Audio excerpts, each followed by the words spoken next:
Okay guys, welcome to the next Blender tutorial. So we're going to be looking at making a corridor with some pillars and some windows and stuff. So what I'm going to start with, I'm going to delete the default cube and we're going to add a plane.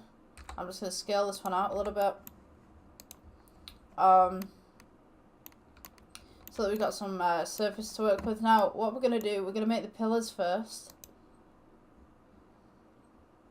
So we're going to go cube. You know, actually, I'm not going to go with the cube. I'm going to go with the circle. So we're going to add circle. G, just to bring it up a little bit. If it's actually gone on there. Where's my circle? Yeah, here we go. Alright, so scale it up. And just bring it up right here so that we can see it in detail. We're going to go to edit mode. F to fill. We're going to go E for extrude. We're just going to extrude it just slightly so that it's kind of got a little beveled bottom. I'm just going to split this in two so you guys can see a side view right there of what's going on. Of course the keys. Oh my gosh. There we go. Right. So, with the top face selected, we're going to go E for extrude. E for extrude again. We're just going to scale it in just slightly. E for extrude. Scale it in again. Maybe just bring that down just a little bit. We go E for extrude. Then we're going to come back out again. E for extrude again. Just pull it out so that it's kind of at the same height. E for extrude. And then we're just going to repeat this process. E for extrude again. Scale inwards. E for extrude. And then maybe I'm just going to do another one of those, I think. E for extrude. Scale outwards. E for extrude. Scale outwards again. We go up. And then we're just going to do blocks inwards. So, just do one block there. Let's see. E for extrude again. Scale inwards.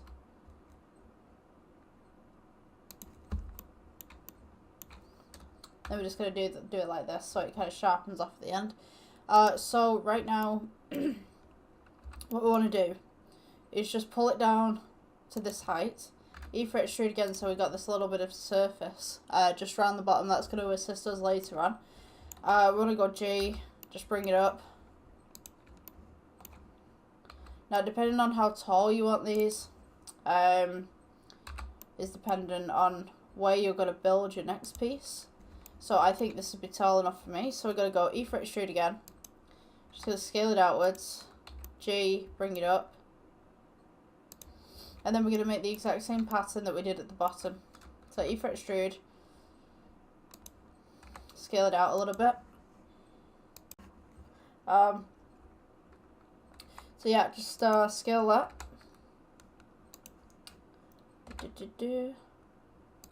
E for extrude.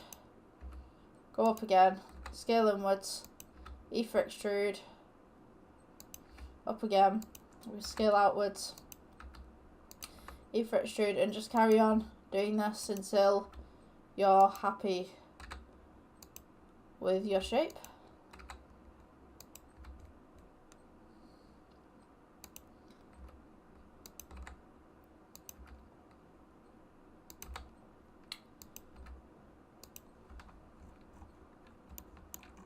We kind of have this this basic pillar kind of going on. Let's make that a little bit bigger just there.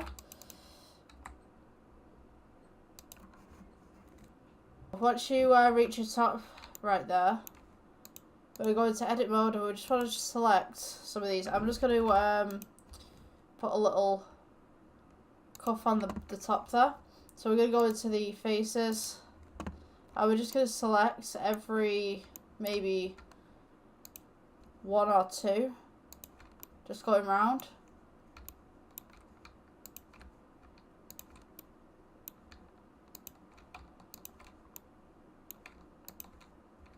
Whatever really fits with your design, really. We've got an odd one. You know what, to be honest with you, you could probably just kind of pull that in. So, excuse me, we've got these little bumps that are going around. So what you can actually do with this is like press A and then subdivide a little bit. We can also smooth that out. So these pillars have kind of got these sharp edges, but they're relatively good. So you know what, I'm just gonna tweak this a little bit. Just gonna pull these in. I'm just gonna scale it up a little so that they sit flush with the top and the bottom.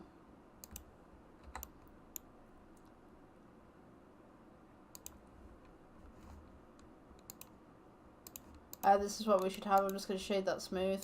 If it'll allow me. There we go. Right, so we have our basic pillar right there.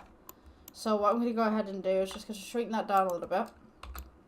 Place it down onto the base that we have right here. So at this point what we can do is we can actually put these in a little bit more of a perspective. So I'll just leave that at the side just in case you need it for a reference. We are going to go Shift D. If you press 1, it's just going to go like here. So if you press 10, it's going to go here. So we're going to want somewhere in that sweet spot. So press 5, I guess. You take these two. You press 10. And then take these, Shift D, press 20, and these will all be equidistant between each other. So with these, you could probably do Shift D, and then you want to go minus, and maybe 50, I think. Okay, maybe minus 40. Oops. Yeah, okay, so now we've got many pillars that are equidistant together, that are going up into the distance. So what I'm going to do is I'm going to take the opportunity to put a camera in right now so that we can see the perspective. So let's add, sorry, not add, there should be a camera already within the scene, so let's align camera to view. We can press G just to bring this back a little bit. So let's get rid of this one. Let's go for camera on this side, view, active camera. I just place that there, and then we can continue with the modeling on this side. So I'm just going to scale this outwards just a little bit more. So you can actually put trees in here and bushes and stuff like that. I'll show you how to do that. Excuse me. So now we want to add a wall. It's just going to be a basic wall. We're just going to put a plane in there, rotate it 90 degrees, scale it across somewhat, and scale it upwards.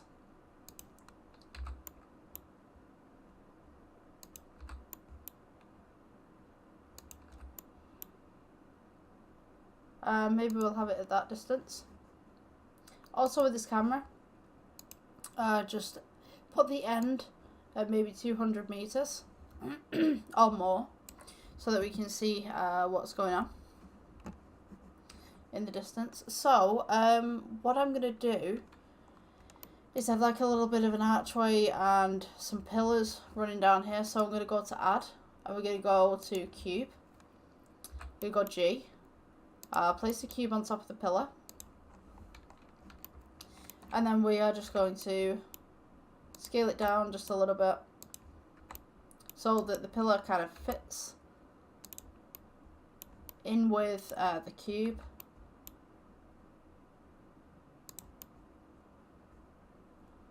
And then, you know, I'm going to edit this a little bit as well. So edit.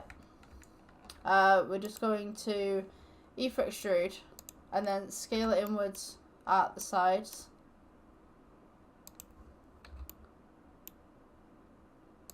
And then just E, I think. So we're just going to move this up a little bit. And then what I'm going to do is just elongate it. So S for scale, just elongate it against that axis. Now we're going to want these pillars to come onto the other side as well. So I'm just going to go ahead and select all these pillars. And I'm also going to select the pylon that's above. And we're going to go Shift D and just bring them across. But these pillars are going to go halfway through the wall, as if someone's just kind of renovated it. So now what we want to do is we want to make pillars between each one of these. So what we're going to do, Shift D, oops, we just want the pylon on top. So Shift D, we're going to rotate it by 90 degrees, scale it down, and then for every one of these pillars that we have, we're just going to place this right on top. So what we could actually do, if we get all the calculations correct, actually, we could press 1. We could press -1. So if we get it just right, and then we press Shift D, and then we press, was it 5 or 50 or something? Yeah, we just slowly it kind of sticks. So then we could duplicate this, and then we could press 10, and then that'll be on the next set of rows. Press G, just move those across slightly. Now we select all 4, and then we Shift D and press 50, or maybe 40, if it works. We can get them onto these pylons as well. So I'm just gonna go ahead and you know what, I'm gonna press 10. Oh, sugar. Yeah, I shouldn't have done that one. So select them all, press Shift D, and I mean you could just literally place them on top at this point.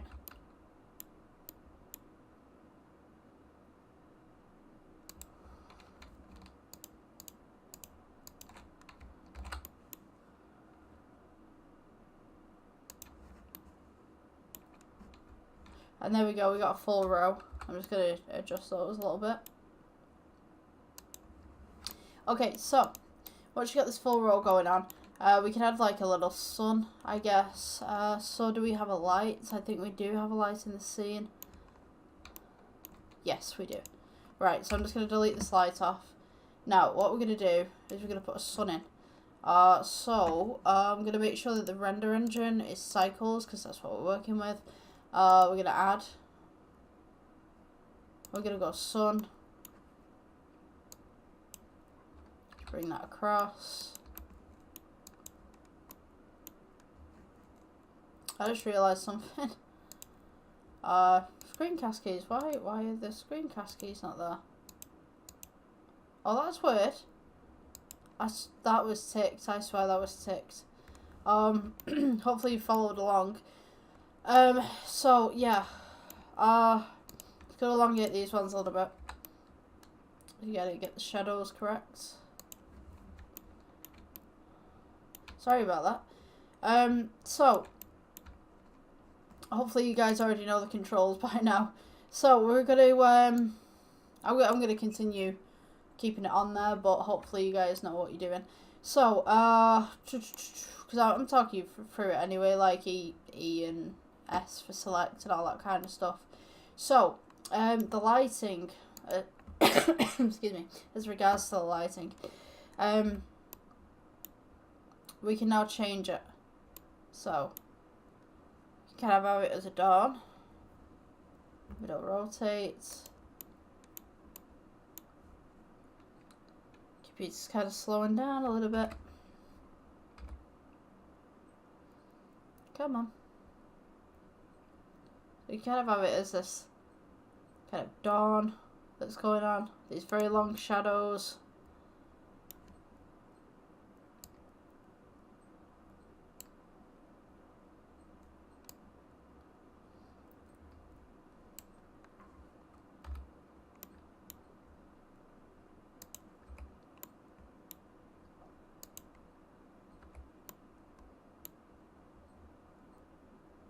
kind of very nighttime-y kind of look.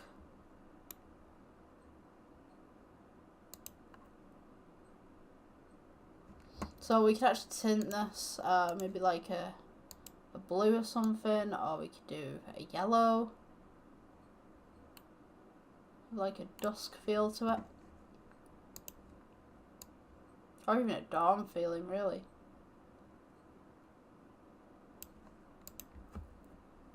Yeah, I like that one. Okay, so as regards to your backdrop, we could do some shader tab kind of things with that. The floor also, we could do shaded tabs with that. I'm just going to go ahead and set the shader tab up so that I can show you guys what I mean by that. But first, we're going to add a plane just on top here.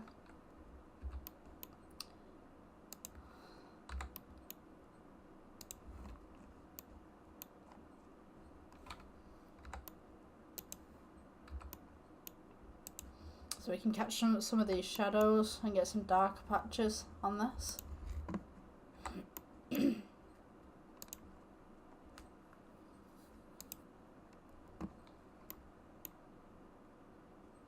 Oh yeah, my computer's being super slow right now. Okay, so what I'm going to do is I'm going to elongate this building a little bit before doing anything else. So Shift D, and we could roughly just get it in place over here by eye if you wanted to. Oops. Okay, so you see we got these intersecting vertices right here. So all you need to do is just click on these two walls and just delete them. But my computer allows me to do it. There we go. Right, so delete this one.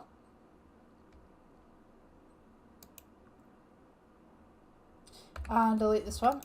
We can take this vertices right here, this face right here, this face right here. Oh, come on.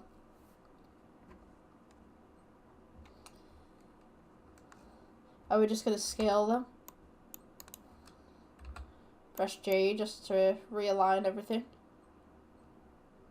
So then we've got this this kind of huge corridor kind of thing going on. So outside right here, you can see there's a lot of blanks. For the sky and stuff like that,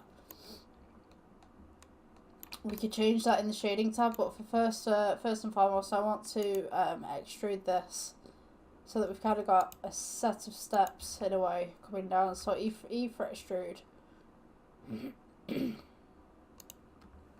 Then I'm just going to go across, rotoscope that, Control R, so that we kind of got this divide going on at the bottom, and then we're going to go E for extrude, and I'm just going to extrude that outwards.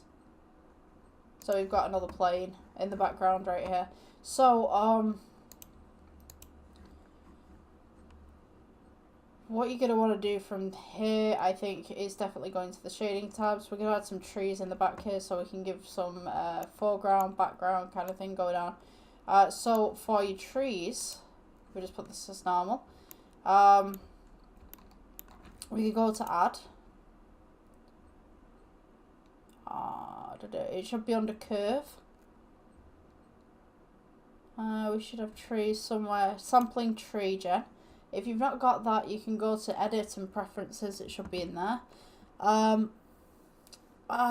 also, let's see if we can just adjust this. So when you get a tree, don't press anything because it will change the formats. Now you notice that the tree sampling's underneath my little thing here, so I'm just going to have to turn off the screencasting keys for one moment.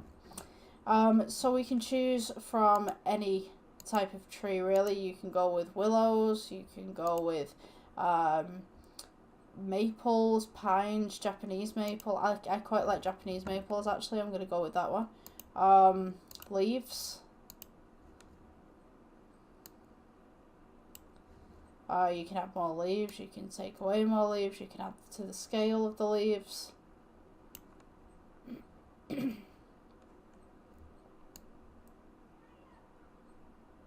So if we just add some leaves to these trees, And that should be just the basic tree that we could use for this project.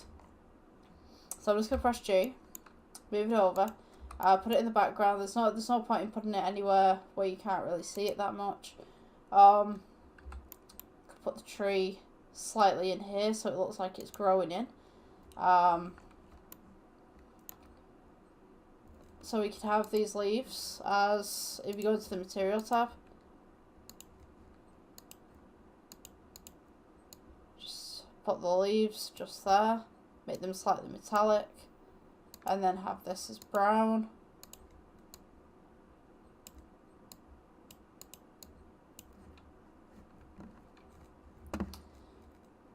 So when we load it in like this, you should see that we've got these trees going on right now.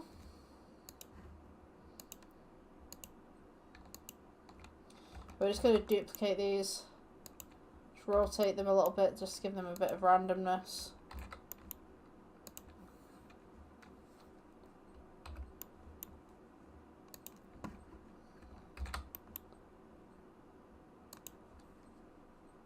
Maybe scale some of them up, then bring some of them down, so it looks like multiple trees in one place. You can make bushes as well, like you have small trees just around, or maybe it's a garden of some sort.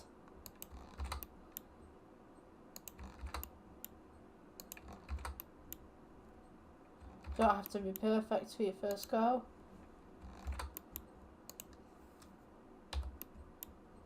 As I said, just rotate them around, make some of them bigger, do different things with them, I guess. Fill in the voids, where you've got little voids right here, just fill those in. So it looks like there's more trees than there actually are. So when we press render for this, should be looking something like this.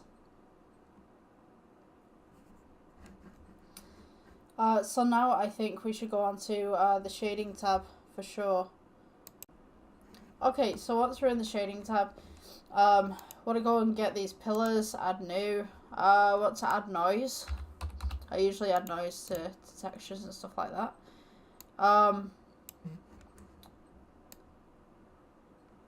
This will give it more of a stone kind of look. Want to go on to bump. Just switch your colour to height. So you've got this kind of very bumpy texture, very stony kind of texture. And then we want to add the colour ramp.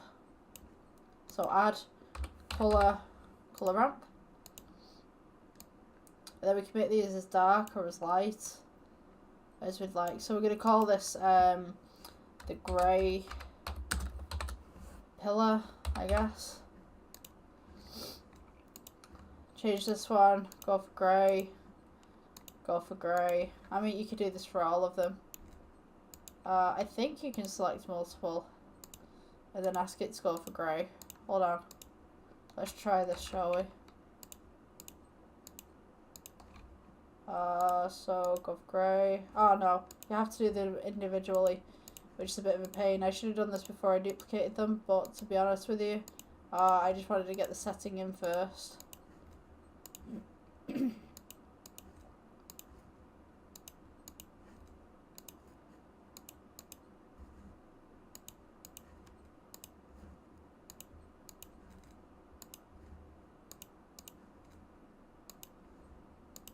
So this might take you a while just to kind of get all these in.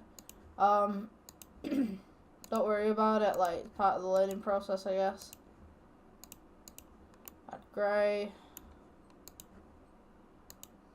Add grey. 1 second, I'll get back to you. Okay, so now I've done all the pillars right here. So what I'm going to do, I'm going to go to camera view.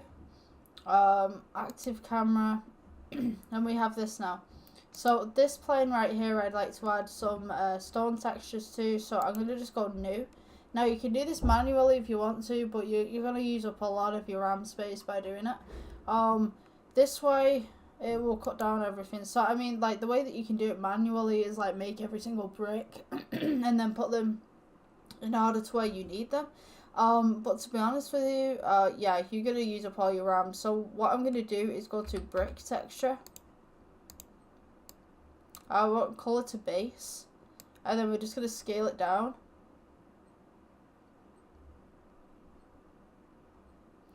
to a point where we like it. I'm just gonna go ahead and adjust the mortar size to 0.01, so it's quite thin. And then we're gonna go ahead and add a bump texture. I'm just gonna sit that between there. We're gonna go with height. So now you can see that the stone is textured. So now we need a color ramp. Gonna sit that right between there. And now we kind of have this texture going on where you can actually see the brick. So if we just bring across the black right here, it'll make it a little bit darker. I'm just gonna put the roughness up a little bit so it's less shiny. And just make that maybe, I don't know, a little bit deeper. So your mortar currently is black. I'm going to add some noise texture. I'm just going to add color to color 1. I think. Oh, hold on. Let me just backtrack a little bit.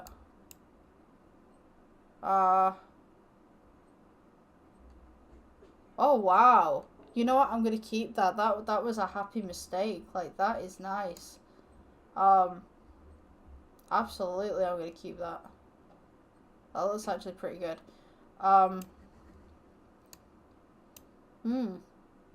Okay, let's add a bump to that, see what happens.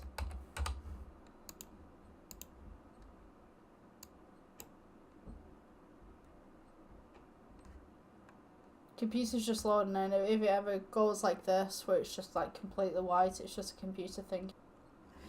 Okay, so the next bit that I'm going to be working on, I think, is just kind of pushing these a little bit just to bring up this pattern in the floor. I quite like this. This is pretty cool. Yeah, I kind of want to make a little bit of a step right here, so you kind of got this difference between these two pieces right here. So I think I might do some grass, maybe. Let me think. I need something that's just going to pull these two parts away from one another. And I think maybe I could do water. That would be pretty cool. If I just edit this, just select this face, just bring it down a little bit. Maybe a pool or something right here. That would look pretty cool. Edit that. It's gonna go Control R. Just to bring this over. Hold on, let me turn on these screencasting keys again. Excuse me. Okay, just pull it up so far. Right, I'm just gonna take these 3 faces right here. Actually 4 faces. E for extrude. 5 faces. We're gonna go with let me think. Add and then plane. And then I'm gonna make this an ocean. So add modifier, ocean. Scale it down.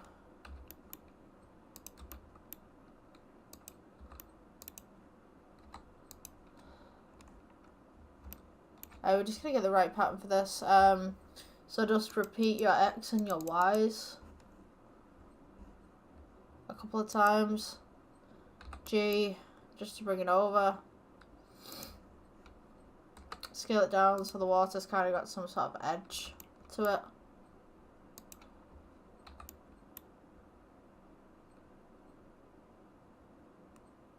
I'm gonna heighten this right here. Let me see. Yeah, just make this a bit longer. G.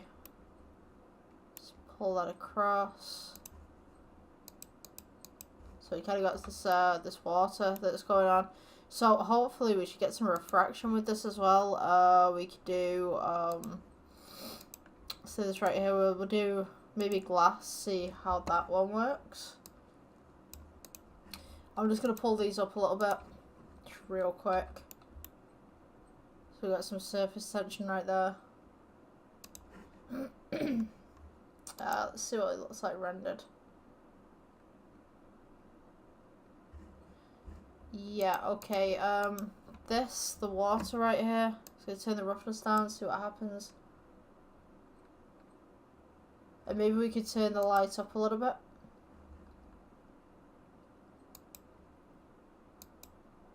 Oh, come on. Maybe 2000. Oh, that's too bright. It's a little bright. I got my dog mum cup. Absolutely love it. Right, I'm just gonna go to the regular render and just turn this down a little bit. Maybe we go 1500. Excuse me. Click shadow caustics as well.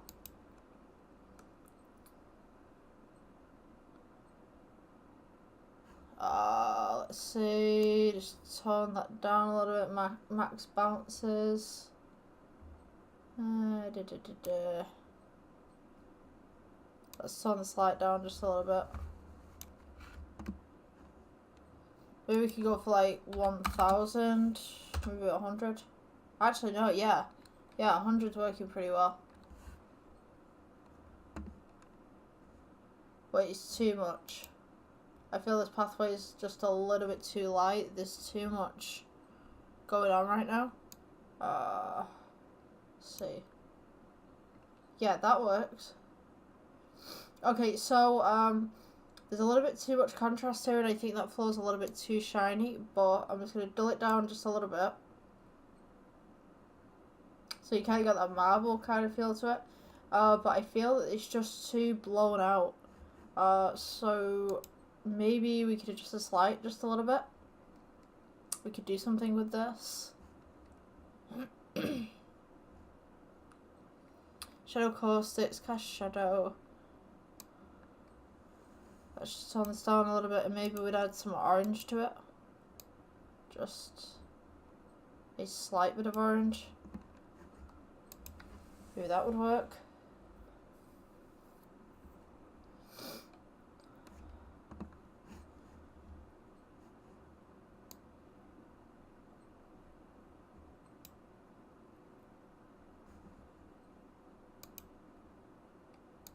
Yeah, we definitely want it to cast a shadow.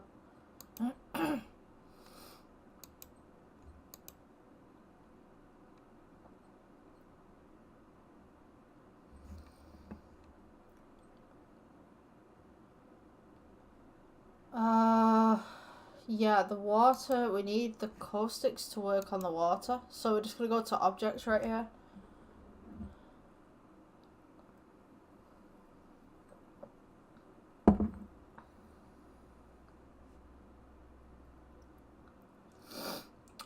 Let's see. Yeah. So we're going to go to shading. Receive caustics, cast caustics. And then we need to go to these pillars as well to receive caustics and cast caustic casting. Just everything caustic casting. So cast caustics, receive caustics, cast caustics, receive caustics. I mean, we only need to do this for like a couple of these. Cast caustics, receive caustics. Just make sure relatively everything that is within focus for the camera is casting and receiving. Cast, receive. That's not had its colouring put onto there, so I just need to go grey. Yep, okay. Receive, cast. And then we want to fill this background in here as well. So what I'm going to do, I'm going to take these trees. Just shift E them to duplicate. And we're just going to go ahead and stick them in the background. Make them maybe a little bit bigger. Shift E them. Shift E. Kind of looks like there's another row of trees at the back. And then we want to take the sky as well. We want to do that. 1 second. Okay, so being on the shading tab right now, I was going to do something. I can't remember what I was going to do. This is how filtered my brain is right now. So, I mean, layout wise, oh yeah, that's what I was going to do. I was going to do this guy. Right, so what we're going to do is we're going to go to world. And this is going to do the background right here. So any of this grey that's in the background that is essentially the sky is going to be affected by this. So I'm going to go for noise because noise is the best for clouds. Noise texture. Go for colour right there. Now that should render in, which it hasn't done for some weird reason. Why is it reflective? Surface world, background, colour, strength. Okay. Have I selected something else? Ah, okay. Right. So scale. No. I've selected something that I shouldn't have, but I don't know what it was. Hold on. Okay, so if I just go to the colouring right here, that is really weird. So we got grey. Ah, okay, I was on the wrong setting, my bad. Right, so, for this, we want white noise. Oh, sorry, we want noise texture. Oh, get it together, Bex. Right, so now, we've got these weird kind of colours coming up we want to add. And we want to go with colour ramp. And now we kind of got this greyness going on. We want to add some blue. You want to go subtle with the blue, not too much, not too little. And then you can scale these up. If you want them a lot deeper, just move this across. You got all these kind of little cloud features right here. If you want like an orange or a yellow, you can put that in between just here. Let's go with orange.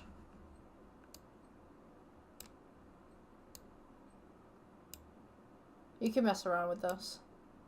Doesn't have to be perfect the first time. It just has to have like a little bit of shade to it. So you scale. We're just going to scale it back a little bit. And then, you know, detail. You can mess around with the detail and just take that off a little bit. Distortion. You mess with distortion, you're kind of going into what's the name? Oh, what's his?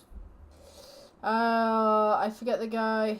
I forget the guy who painted the things. It will come to me later. I'll be like, I know who that is. Why is my brain saying Dali? It's not Dali. Oh my gosh, I was an art student. I can't even remember this guy's name. Okay, Google. Who did the paintings with all the swirls?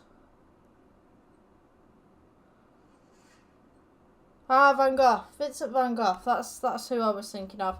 Yeah, if you distort this, it'll go Vincent Van Goghy. Yeah, I told you my brain's not braining today. So yeah.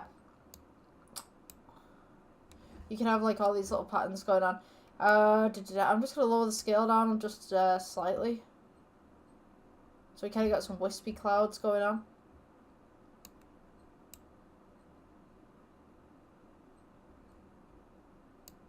Maybe a bit more blue in there.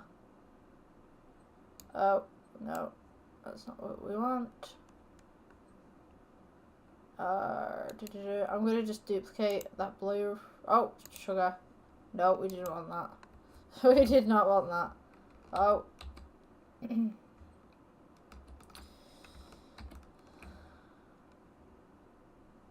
Okay, so.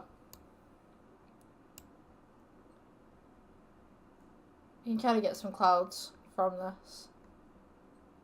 You see where I'm going, the basic premise and stuff like that.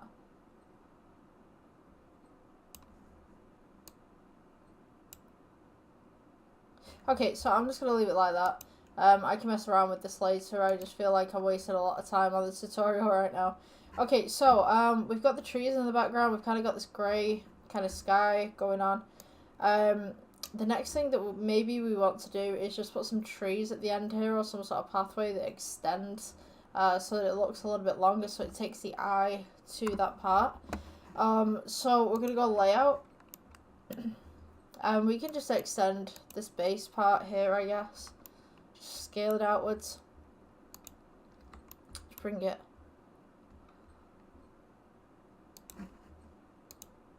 to the edit mode. You're going to want to select these faces right here, just on the side, that's all. And then just E to extrude across. And then maybe we'll take some of these trees as well and just put those lining the edges right here. It kind of looks like you're walking into a forest or something. Just rotate those 90 degrees. Bring them over.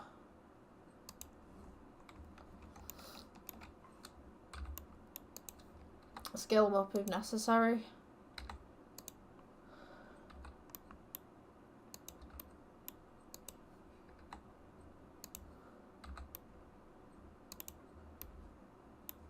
And then we can like Shift D, duplicate, just kind of get some background on that. And then we can take this Shift D, rotate it again 90 degrees. And then that'll be kind of like the back of what we're looking at. Okay, so we're getting back to this now. So the roughness, I mean, like, I'm just going to try and make this water a little bit more reflective because I kind of want some reflections going on in here. We want some shading, maybe that's the thing that I need. Let me see. Thinking very hard about this because I would like to have some sort of reflections coming here. Let's see, what can we do? We can do the OCR. Maybe that's a thing. Would that work? Kind of see through the water a little bit. I did see something being affected over here, so maybe that's a good thing.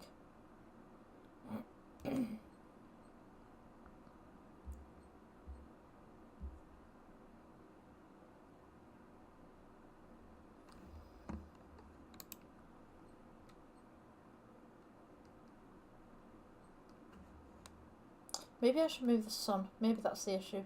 Maybe the sun might help with that reflections a little bit. But I'm going to put some mountains in the back here because I just don't like that background. So we're just going to go to add and then plane. We're going to go for modifier again and we're literally just going to add ocean. And I mean, like, it seems like a weird thing to add an ocean. But to be honest with you, it really works for hills. It's kind of one of those weird things that's like, don't touch it, it works. I mean, we can take this and we can put this in the background and look. Just about here, if I zoom in. Maybe if we change the loadout right here, the random seed. So we kind of got kind of mountainy ranges. Just scale that a little bit. And maybe tilt it. See what I mean? Just scale it out.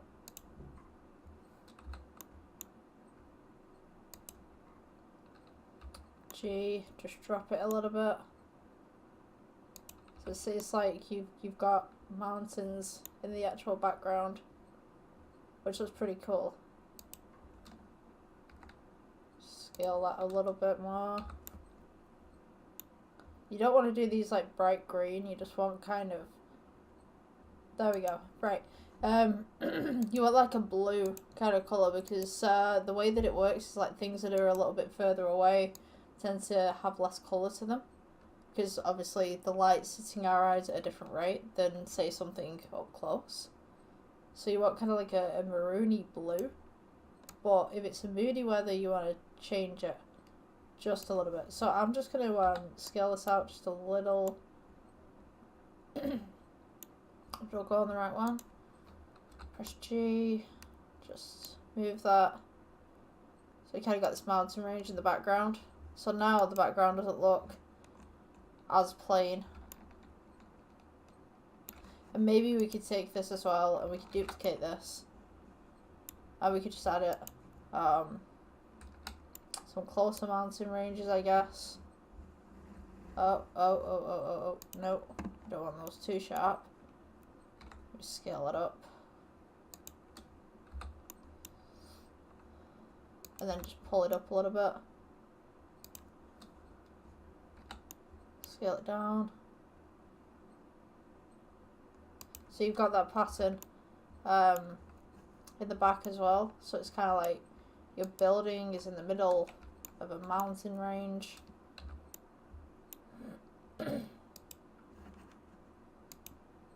Gives it a little bit more perspective. I'm going to take some of these trees and just duplicate them up again. So we don't have any gaps.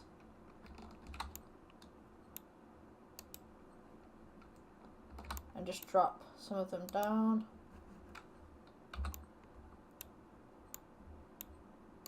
Just make them a bit bigger as well. So we've got some depth going on. So the next part that we want to do is we want to make some a depth of field actually. So what's going to be blurred, what's not going to be blurred, so that it looks a little bit more detailed. Okay, so I pulled this up to the big screen so that I can show you guys what you need to do. So if you go to the camera, once you have your camera in position, if you don't know how to do that, just go to a place, like zoom into an actual place. Oh my gosh, I made a mistake. Hold on, let me fix this. I didn't press the grey thing. But yeah, you basically go to a place on your little model. You go to align view, align camera to view, and it'll put the camera roughly where you need it to be. Okay, so depth of field wise, we're going to go here, click depth of field, and you've got this dropper tool. Now, you can choose absolutely anything from here, and it will focus on that particular point. So, to blur the rest of it, you just mess around with your s-stop or your blades or whatever like that, your ratio or your rotation, depending on what you would like to focus in on. So, for this particular piece, I think I would like to focus in on maybe this particular pillar right here. So I'm just going to turn down the f-stop right here, and you notice that this is the only thing that will show up. Now if I cancel this off and I select this pillar for example, you'll see that we only see the focus just here, and then if I cancel this off again and we go to the pillar at the bottom here, you will see that the whole exterior is blurred. So what you want to do is depending, this is your art, you know, depending on what you want to do. I mean, even if you select the floor, you know, you're gonna have some blurred here as well. But this is your piece. Wherever you want to put the camera focus is totally up to you. The f-stop, the lower that it is, the more blurred everything will be. The higher it is, the more in focus everything will be. So if you just want a little bit of blur, you just come here and you just do this little bit of blur. So you got this perspective going on. If you want a massive blur, you can do that as well. So if we go to the render tab right now, and we'll let it just render out. When it depixelizes itself, we should see your focus. So what I'm going to do to this as well, I'm just going to find the sun, and I'm just going to edit the colour on it, because I feel that I would like more of an orange. So where are we? Sun, here we go. I'd like something that's a little bit more deeper than what we currently have. If you go to the colour wheel, you try and change it, I mean, you're gonna spend a lot of time trying to get the correct colour, but if you go to the side here, it'll just lighten and darken the colour that you already have. So, you know, whatever works for you is great. So yeah, I think I'm nearly done with this. For sure. I would have liked to have a little bit of refraction here from this. That would have been cool. Kind of some lights coming up, I guess. But it doesn't seem like it can do that. I could change this from glass and maybe, let's see, principled, make it metallic. Just pull the alpha a little bit. Maybe that would work. I think that looks better, pulling the alpha a little bit. I'm going to change the base colour to this. Because whilst it's nice having it as the same colour, I would like something different. Let's see whether I can do that actually. Just select this piece. This is where my computer's starting to slow down. I'm going to guarantee that my audio is probably not even syncing up to my camera right now. I'm going to guarantee it. Just to end the tutorial, I'm just going to do some tweaks. We're just going to select the face where the water is, just underneath. I'm going to change this out for something else. So press plus, new, assign. I'm going to make this a grey colour. And then I'm going to come back out, click the sky to unselect everything. And hopefully that looks good. You can still see the grid reference on there, but yeah, I'm going to make that water just a little bit more clearer as well. Maybe make it grey. Let's see.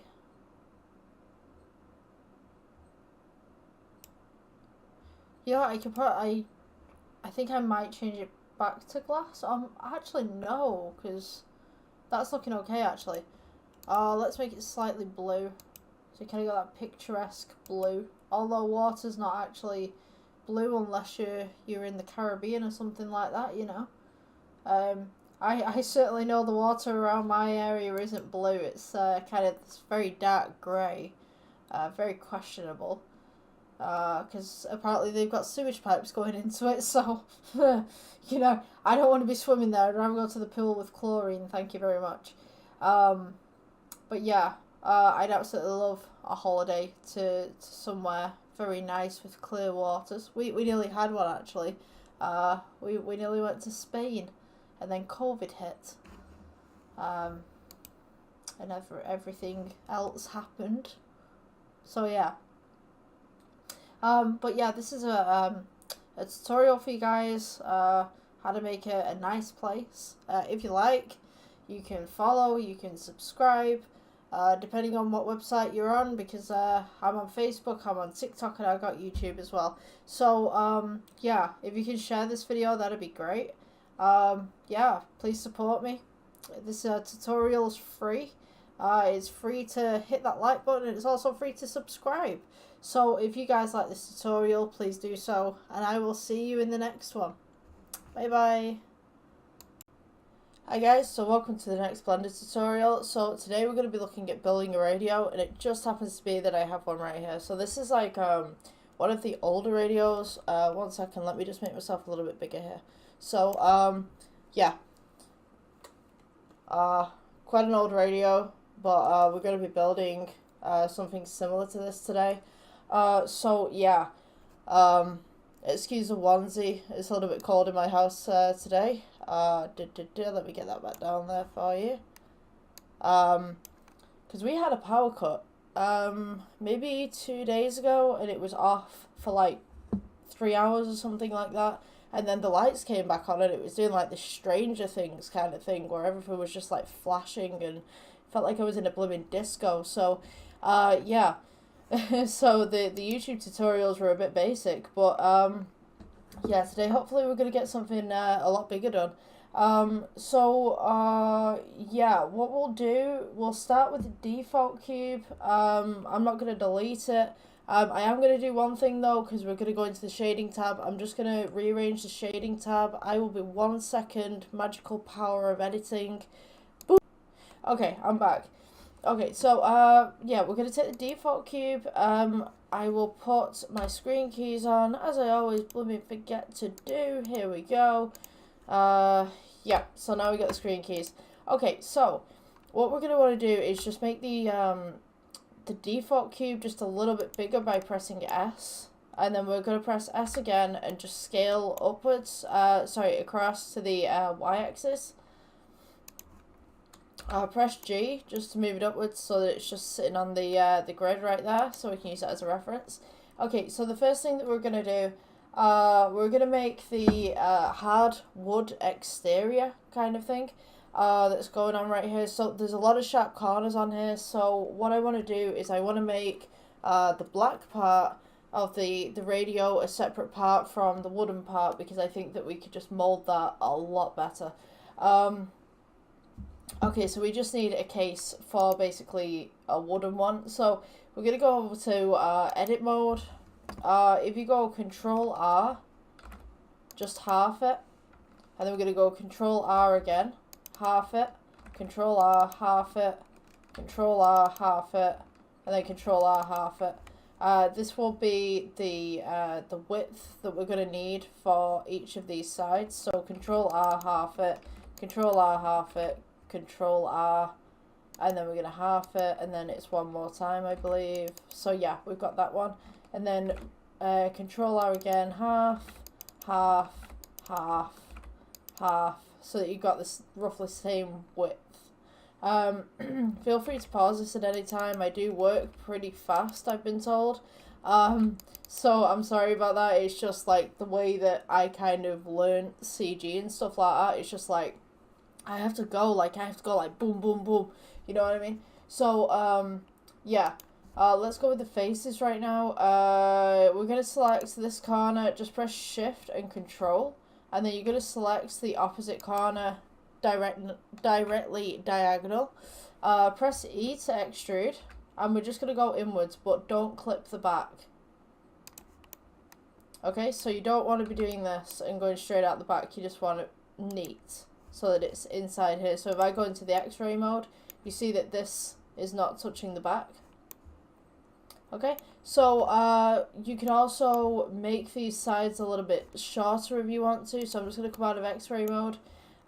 So just to do that, just select the sides right here, press select, Control, and you notice that it selects the backs as well. So if you don't want that, just click, press Shift, and then individually, or you can box select. Just click your left arrow in on your mouse, and then just drag across, and it should just select those vertices right there for you. So I'm just going to select these and just bring this out a little bit, because I'm not okay, I'm not quite confident on the size. I just want to make this just a little bit bigger. So instead of expanding straight outwards, you want to go to the sides and you want to go upwards. So use those axes to your advantage. Okay, so this is a great opportunity to make some kind of wood cuts in this as well. So you can make like some extra cuts right here. Let me see. So when you have these wooden radios, they're actually 4 pieces that are put together. So you've got where are we at? You've got one piece here, one piece here, one piece underneath. You've got one piece on the side here. So if you want to make some little more indents with the roto tool, Control R, you can do, and then extrude outwards. I'm going to leave it the way that it is at the moment, because I quite like this. And we're going to do the inside. So for your inside, I would suggest, let's go back to object mode. And we're going to assign a material to this. So we're going to just put wood to begin with. I'm going to put it as a kind of dark brown for now. We're going to add some texture later on. I like to do my texturing at the end. We're going to go add, and we're going to add cube. Now what we want to do is we want to make this cube roughly the same size as this. It doesn't have to be the same size at the back, but just at the front so that we've got that illusion that it kind of fits and sits. So we're going to go scale. Just scale it upwards, make sure that it's not clipping anything, or if it's going to clip anything, it doesn't go on the outside. So that it's flush.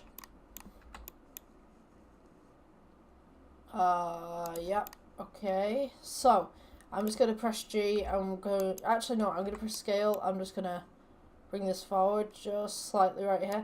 So, what we want to do is we want to make, it's got a slight gap to it and then it kind of comes out a little bit. So I'm just going to try and get it as flush as I can. And then I'm going to go to edit mode, select the front face,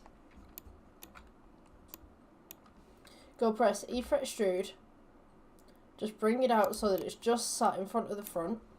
And we're just going to scale it down, natural scale, no manipulation on the axis.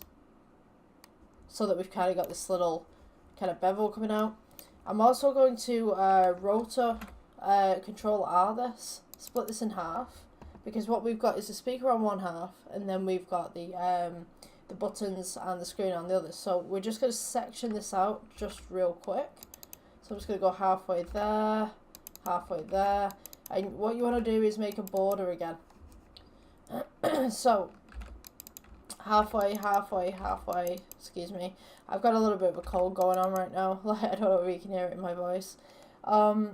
So this half is going to be the speaker, this half is going to be the buttons. We're just going to go midway right here, because we do have a screen that's going to be put on, so this part can be part of the screen. I'm just going to section this part off. Now, I might actually put this section, I might just take it out and put a new section onto here. Let me think. So, right, we'll do the button side first, and then I'll do the screen side with you guys. I'm just trying to think, like, the angle on this as well. Okay, so we're going to want our screen first, so I'm going to go into edit mode. I'm going to go to face select, and then I'm just going to make a face on this part. So E for extrude, just bring it back, and then just scale it in. It's kind of got that bevel kind of thing going on. Now this part, you want to change the material on this. So if you go to your materials tab and you press plus, we'll notice that the face of the actual alarm clock or radio right here is black. So we're going to make this new. We're going to assign it to principal BSDF. We're just going to change the tone down to black. And if you notice that it changes to black there, so now we have kind of this wooden kind of tone, and then we have this black tone. Now you want to make this slightly plastic, so we're just going to pull the metallic up just slightly so that it's got this little shine to it. Now you notice that we select these vertices right here. So these are going to be the screen, so we want to press plus, and this is going to be a separate material. So we're wanting to add new. We're going to click assign, and then maybe we can make this kind of like a dark blue, because the screen's going to be off at the moment, unless you want to put something on it. That's totally up to you. So we've got that. You know, in fact, we could probably make it a different color, but like we could like put some time on there or something, but maybe I'll do that at the end. But I'm going to make it dark blue just for now, just for reference. So go back to your object mode. Okay, so once you're back in your object mode, we're going to start making the actual speaker first, I think, before we make the buttons, so that I can see kind of where we're going with this. Okay, so to make the speaker, we're just going to section parts of this off, because I'm going to put another object behind it, because I think that this would just work a lot better. So we're just going to section this off, halves and halves and halves. I'll put it onto this section so you guys can see. We're going to take from the half maybe here. So you want a little bit of a border that's going around. You've got the face mode, so select one of the faces in the corner. You want to go diagonal and press shift control. I'll just go to your halfway point, press delete, and then it will ask you about faces and stuff like that. Now, here's an option for you. You can either delete the faces, put the other option, the other object on top of it, but what I'm going to do is extrude them backwards and then scale them inwards a little bit so that it's got depth, because as soon as you put on the other object on top of this, you're going to have holes that are going through and you're going to be able to see to the back of the radio. So we're going to extrude it. So E for extrude and just pull it back. And then we're just going to sit that right there. Now, how are we going to make this speaker part? So the best way of doing this is we're going to go to add, and we're going to go to mesh, add plane, press G, bring it forward, and we're going to rotate it on the y-axis. If you've got the number pad, you just want to type in 90, and this will change it to 90 degrees. Go ahead and put this in the place where you need to put it. So I'm just going to put mine in the center and then just press S. Just scale it outwards a little bit. Oops. Yeah. Okay, so that looks great. Oops. Don't want to go that way. I'm just trying to get this as central as I possibly can. Now, at this point, what you want to do is go to edit mode. And then what we're going to do is subdivide, subdivide, subdivide, subdivide, and keep going until you've kind of got this mesh going on right here. Now, once we get to this part, we're going to go to object mode. You want to go to modifiers, add modifier, and we are looking for wireframe. And this is going to give you this beautiful kind of hashy kind of look on the side of your radio. And it looks like one of those old speakers. You know, the ones with the material over the top of them. So you kind of got this nice look to it. So what we want to do now is add, because speakers are round, obviously you want to see inside of it. So we are going to add, I think we should add a circle maybe, or a cylinder. A cylinder would be great for this, I think. Okay, so rotate it 90 degrees again by pressing 90 on your number pad, or if you've got like the regular keyboard, like you can do that on that by pressing on the top. We're just going to align it just in the middle, so it should just be here. Maybe bring it just off center just slightly and then bring it back. Okay, so don't bring it fully back, but you want it as far back as you possibly can. So press edit mode. You're going to click the front, delete faces on these two sides so that you're left with a ring. Now press A to select everything. We're going to go E for extrude, then scale it outwards, and you're going to have to do this manually by two different vertices right here. Scale outwards, and this will give us a rough ring that we can work with. Oops. I want to rotate it, we want to scale it. Come on, scale. Right, so once you've got this part right here, we can go into edit mode, and we're just going to bring this back so it kind of sits just between the little thing that we've just done here. So you've kind of got this speaker kind of look going on. So, yeah, what we're going to want to do as well is bring some of these vertices in from the actual background as well. So, if you click the inner cube, press edit mode, and we're gonna want X-ray right here. So you see that we've got these faces at the back that we've extruded prior. What we're going to do is just rotate and cut these a little bit. Our goal is to try and get these squares forward. So I'm just going to turn off the X-ray mode just for 1 second. You know, in fact, I'm going to move this out of the way because you guys can see. So G, just bring it up. So you notice that we've got these holes right here on all four corners. So what we want to do is click the square in the middle, edit mode. What you want to do is take all of the squares that interact with this in the background It doesn't matter if it's not neat or anything like that. It's just the effects that we're going for right here. So just make sure that you've got all these selected. And we're just going to press E, and we're just going to extrude them forward.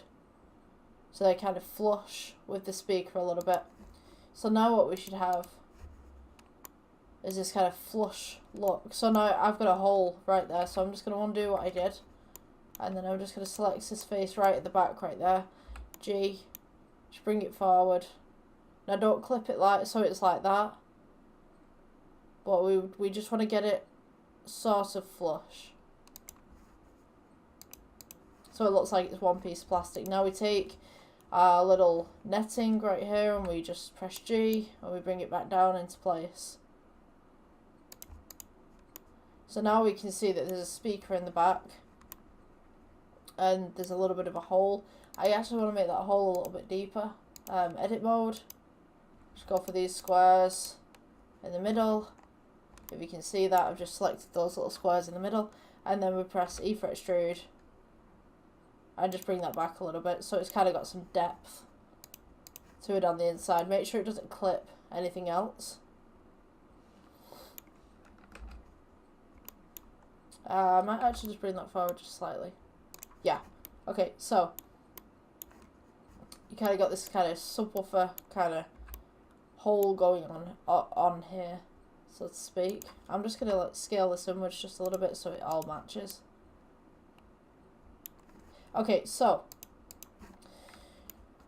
at this point I feel that this is a little bit too sharp, so I'm going to just shade this smooth. Actually, no, I don't want to shade that smooth. That looks actually better the way that it was. Right, so the next bit that we want to do is add some text and add some buttons. So we're going to go add, and we're going to go to cube. This is going to be our first button.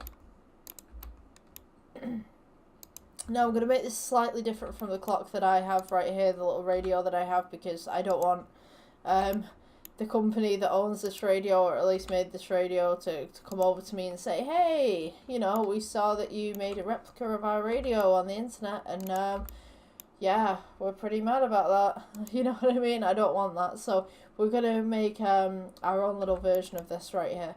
So what I'm going to do is have the, excuse me, my voice is going. Have the buttons at the bottom here rather than up at the side. And we're going to have the dial at the top. Okay, so with your buttons, go to edit mode. E for extrude. Scale it inwards just a little bit. So you kind of got this little nice buttony look. We're going to go to object mode. I'm going to shade this smooth. Actually, maybe we don't want to do that. Just leave it the way that it is. Have the button sat there. Now what we're going to do is we're going to add some text. So let's add text. Yeah, there it is. Alright, so G, bring it forward, rotate it by 90, and then rotate it by 90 again.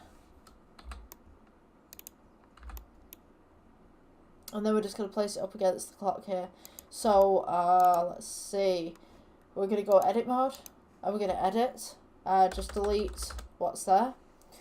With the backspace, we will do mode.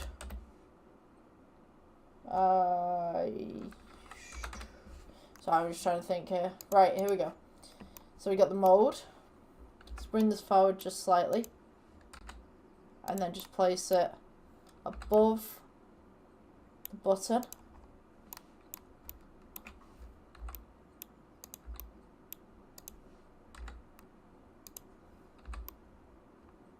Okay, so when we go to the text, what we're going to do, because it's printed onto the plastic, it does have a little bit of a bevel onto it. So we are going to go with, I mean, you can have any font as well, geometry, I think it is, yeah, geometry. So we're just going to pull this out just slightly so that it's kind of got this little bevel going on. Well, let's go to the colours right here. We're going to change this to white because we've got a black background. So this will be assigned to white. So when we're looking at it like this, We want to change the colours of these as well, just to make sure that they look okay. So this one should be black. So we're going to go new, and then just change this to a dark grey or a black, whatever you'd like. Yeah, so what we want now is we want to duplicate this maybe about 4 times. So 1, 2, 3, and then you got your 4th there. Just put them equidistant from one another, roughly.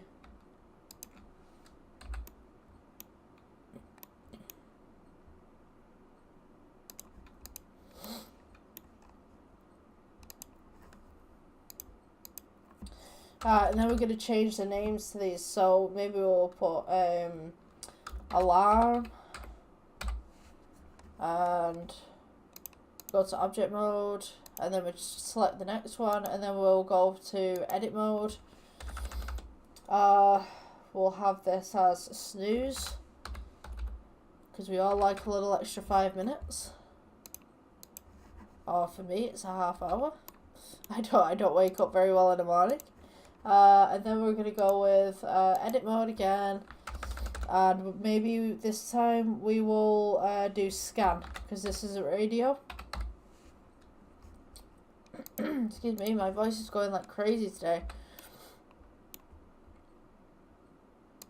Okay, so we've got that. Now we want the dial that's going to go in the middle so that you can turn the volume up, and then maybe we'll put some more buttons here as well, to turn up the volume or to turn down the volume, whatever like that. So with the dial, we're just going to go with a cylinder, just rotate it to 90 degrees, and then we're just going to position it where we need it to go. Usually, I think it's a pretty big dial, but you know, I kind of like that. So yeah, what I'm going to do is go edit mode. I'm just going to subdivide this a little bit so you've got some more vertices to work with, because otherwise if you don't subdivide it, you kind of get these like very straight corners on the edges of your circles right here. So we're going to go E for extrude, and we're just going to scale it inwards just a little bit. If you want to, you can grab some of the vertices on this side and make some roughness, but it's totally your preference. I'm just going to leave mine like this. We're going to go click right and then shade smooth. Now, for this kind of void right here, we're going to want some volume buttons and stuff like that. So up, down, all that kind of stuff, channel change. So let's go with, I'm just going to elongate this just a little bit so it looks like a switch button kind of thing that's going on. And then maybe in the background here as well, if I select the back, we can go to edit mode. I'm just going to subdivide this, and I'm going to make a line right at the back, so it's almost like it's being pulled across a track, like the old 90s radios would. I'm guessing, like, if you're not from the 90s, I'm going to feel old right now because I'm a 93 baby. If you're anything after that, you know, yeah, you're in the young generation. Gosh, I feel old some days. So I'm just going to move this to the side so you can see what I'm doing. Edit. And then we're going to go faces. Yeah, if you're interested in trying to figure out the 93 baby thing, I'm 31 currently. just to let you know, I'm 31. Yeah, so the older radios that we had, we didn't have touchscreen or buttons. They were kind of like turny dials, or you'd move something up and down. I used to have this hi-fi machine that you could get beats from, and one of the toggles had broken off at one of the buttons, so I had to get a stirrer, a coffee stirrer that was made out of wood, and try and push. I had to push it in and then turn up the volume of the coffee stirrer. It was a different time, for sure. It was a different time. Okay, so we're gonna go with I'm not gonna delete the face, so I'm just gonna go extrude the faces. That'll be fine. Yeah. So we can press G, just bring it across. And then this is going to be the volume.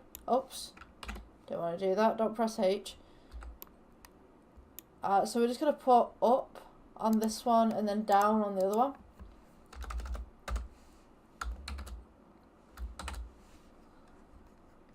Yeah, I'm going to make this just slightly smaller as well. Just press S for scale. Press G. So you kind of got your up, your down. Yeah, pull this down here. I don't like how this one is kind of in the way, so I'm just going to move this out of the way. Just press G. And we're just going to move it down so it's just over snooze.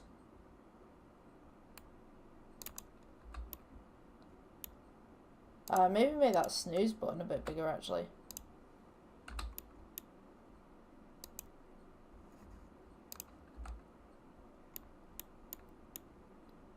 I'm going to make the scan button just a little bit bigger as well. So it kind of offsets everything a little bit. It looks a little bit more unique. This up one right here I need to put down. And then we're going to put volume sideways down the side here, because for some reason a lot of 90s things like to put things sideways. So we're just going to duplicate that. Rotate 90. Actually, you know what? I'm going to rotate that another 180. Yeah, so that works so that it kind of faces the middle. So just place that in the middle right there, and we're going to edit that and put volume right there. What else did I need? Channel change. I think we could take this one and we could duplicate this. Scale it down just slightly. Press G. You know what? Hold on. Yeah. Okay. So, I think that was number pad number 9. So what I want here is 2 buttons, so I'm just going to duplicate this. It just doesn't seem central to me. Like, my brain is looking at this and going, that's not central. It's not the way that it should be. So I'm just going to press G right here. I'm just going to move this across. Mode, alarm. Maybe, oops. Don't press H. Just go across right here. Just put these more central. Okay, so on this one we want channel. Maybe we go up and down. Shift D. Copy this one. Shift D. G. Place it there. Shift D. G again.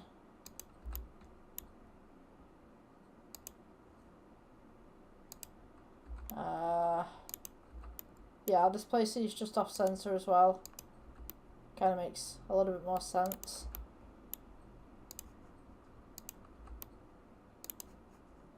Yeah, sometimes like when you learn other languages and you look at the English language, you kind of go, "Is that right?" Like, I'm looking it up and going like, that is just such a weird. My brain is just not comprehending that. Right, so we want to match the colorings of the radio right here, so we're going to go new. Change this to black. We'll go for the one underneath, if I can ever get to it. Yeah, here we go. Right, I'm going to change this to a black as well, but I'm going to make this slightly reflective. So just slightly metallic, so you can kind of see it.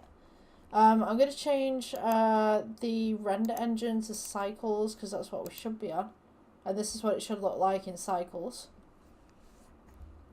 So, we have this dark blue screen right here. We could put some writing on it if you wanted to. I'm going to just adjust the dial right here with the materials, with new. Also, we're going to be putting texture on this as well, so we can rough this up, because it looks too pretty. It looks way too pretty, and I want to make it ugly. So, For this one particularly, many of the clocks didn't really have anything metallic on there, at least what I know of. So I'm just going to change this to kind of a dark grey so that it matches it.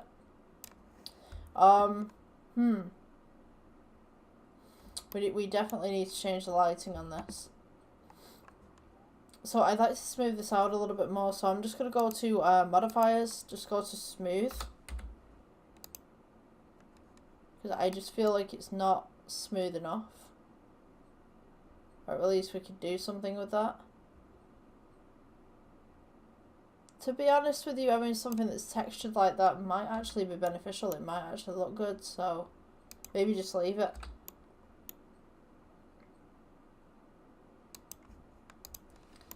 I am tempted to put a little bit of a ring around it to make it kind of look a bit posh. So if we just go back to the materials tab right there, we could add,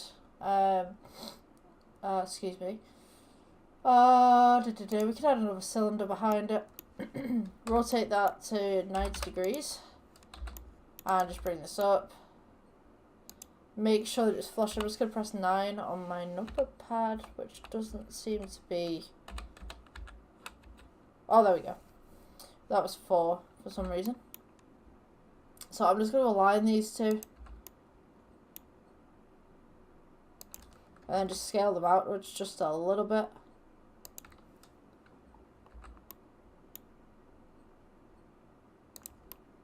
So you kind of got this bevel going around the outside. Now you want to bring it back a little bit.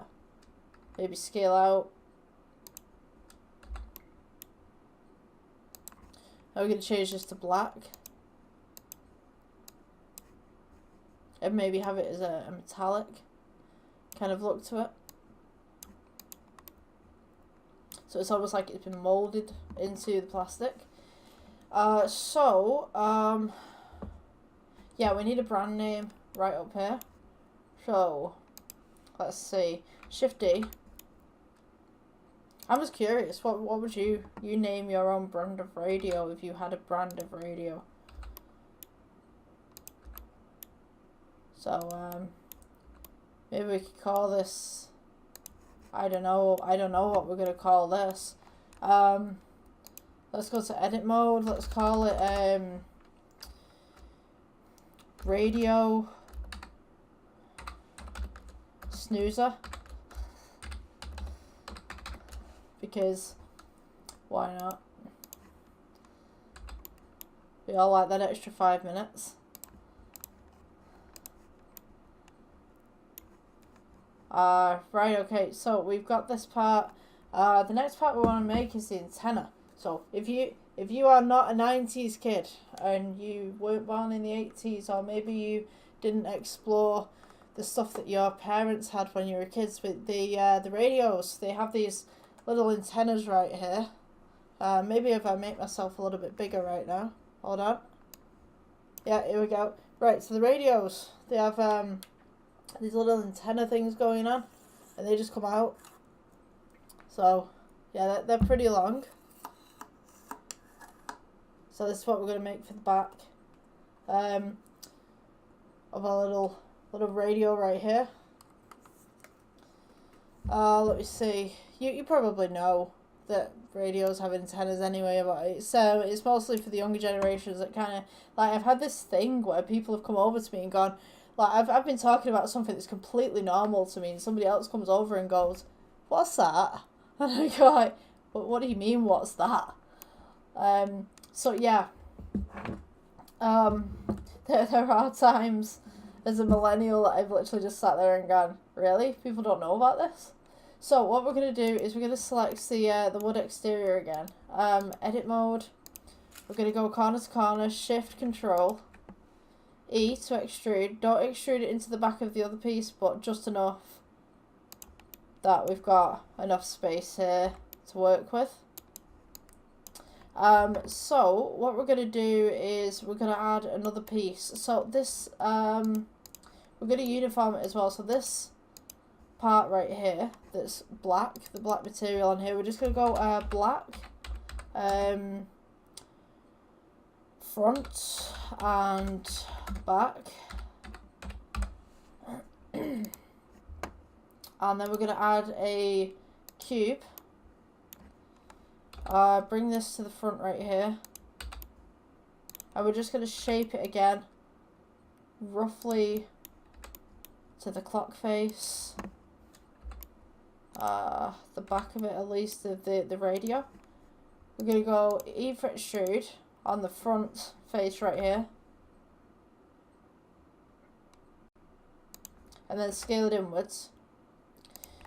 So you want to make this kind of flush up at the back. I'm hoping that's worked properly. Let me just see by the x-ray. Yeah, I think we'd be okay with that. Okay, so, oh, 1 second.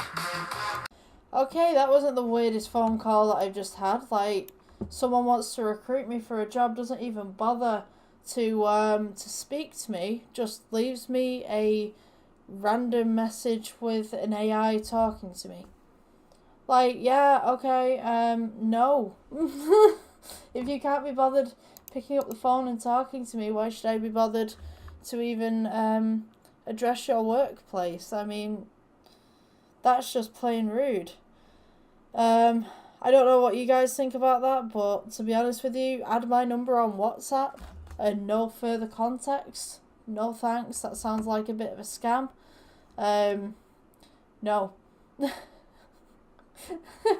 No, in a nutshell, if you want to employ me, ring me and talk to me like a human being rather than having a machine do it. Not that I'm against anything AI, but if you want contact with me, call me, talk to me. Yeah. That's just a little weird, to say the least. Anyway, we're doing the back of the radio. Maybe it's me, maybe I'm just getting old, but at the end of the day, yeah, I think there's a point to communicating with people who you want to employ.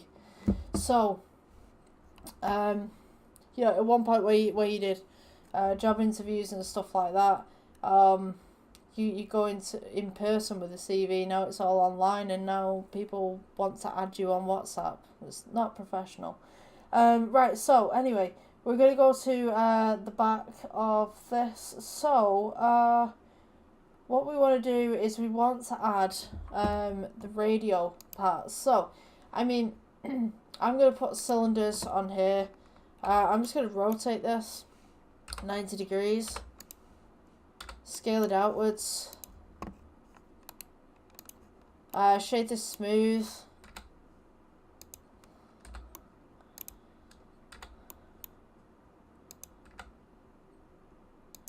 It's like that's kind of bothered me a little bit. Like, absolutely zero context. Add me on WhatsApp.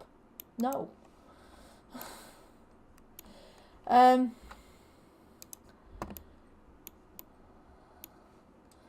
Right, let's go G. Well, whatever happens to people communicating with one another nowadays?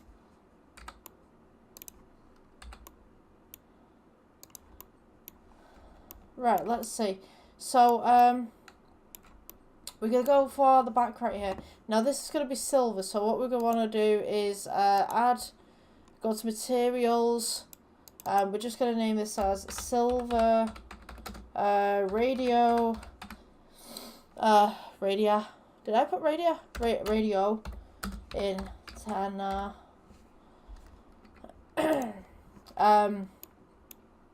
And then we're just going to make this as silver. So, increase your metallics. Stuff like that. Control D. I might actually give that person a call back. See what they say. Yeah, we're just going to fit this in. Just slightly right here. I actually might turn down the roughness on this because they are pretty shiny. Just bring that out just a little bit. I'm going to make it pretty long, so whilst this one does sit on the back of it, they do extend outwards. So I'm going to make this pretty long. We'll do Shift D, scale inwards. just make each layer just smaller and smaller and smaller. Oops. And then just gonna add another one, and then at the end we have like this little point that's going on. So I don't know if you can see this. Hold on. I can try and show the camera. You have kind of this little point thing that's going on the end. So you just want to include that. Let's see. So we want to scale this down just a little bit. So it's thin. Now, duplicate this part. Leave it where it is on the axis. Just scale it upwards, and then we want to scale across so that it makes that little point that we were just talking about. And that should be the radio thing. Now I'm going to take the end right there, and I'm just going to press Shift D, and we're just going to move it across. This is going to be the base that connects to the radio. It's just a general hinge, but as long as we can make it look hinge worthy, it should be okay. So we have this now. I'm going to personally stick this up in the air a little bit so we can kind of see what's going on. So we're just going to rotate this. Don't worry if it rotates in the middle, we can move it or whatever like that. So generally back in the 90s we would place the antenna like this on top, so it kind of looks pretty snazzy. We also used to have this thing where people used to slap the side of TVs and radios to make them work better. I don't know whether it actually did, but yeah, if you put your hand on top of the antenna for a radio, you actually increased the range a little bit, because your body's acting as, I guess, a conductor for the antenna. So that was pretty cool to work out. Okay, so generally on the back of this it's just a battery compartment and like headphones and on and off buttons. So I mean, we can steal the buttons from the back here, I guess, and just like have random stuff. So Shift D, and then just rotate it 180, and then we're just gonna go G again, just bring it in. Have some little buttons on the back, and then on this section right here we're just going to go edit, and then Control R, and then we're just going to scale it up a little bit. You guys probably couldn't see that, but this is basically what I've done. We're going to make the battery compartment just right here. So sorry, don't press Control T, that was my mistake, I didn't hit the R.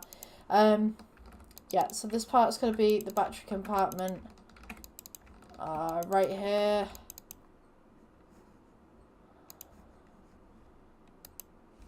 Let's go to Shift Control.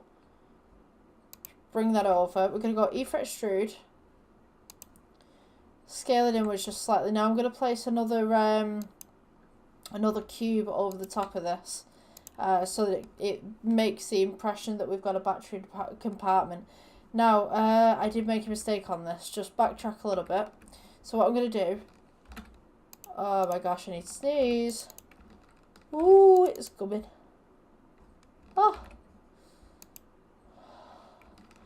Oh, someone's stolen my sneeze.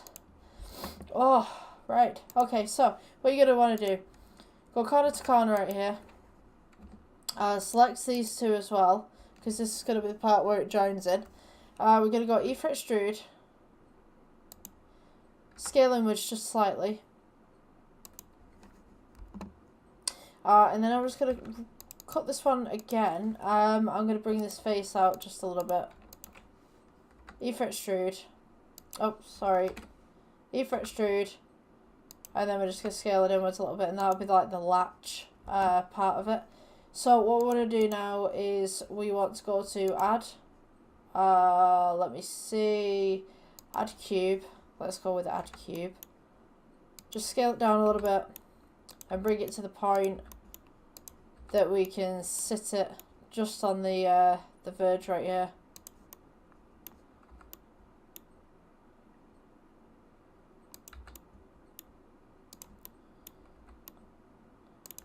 I don't actually know whether to ring that person back, to be honest with you.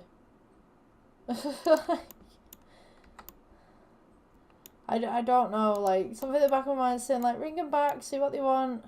And the other side of me is like, well, they kind of wanted to contact me on WhatsApp, and I don't know whether this is a scam.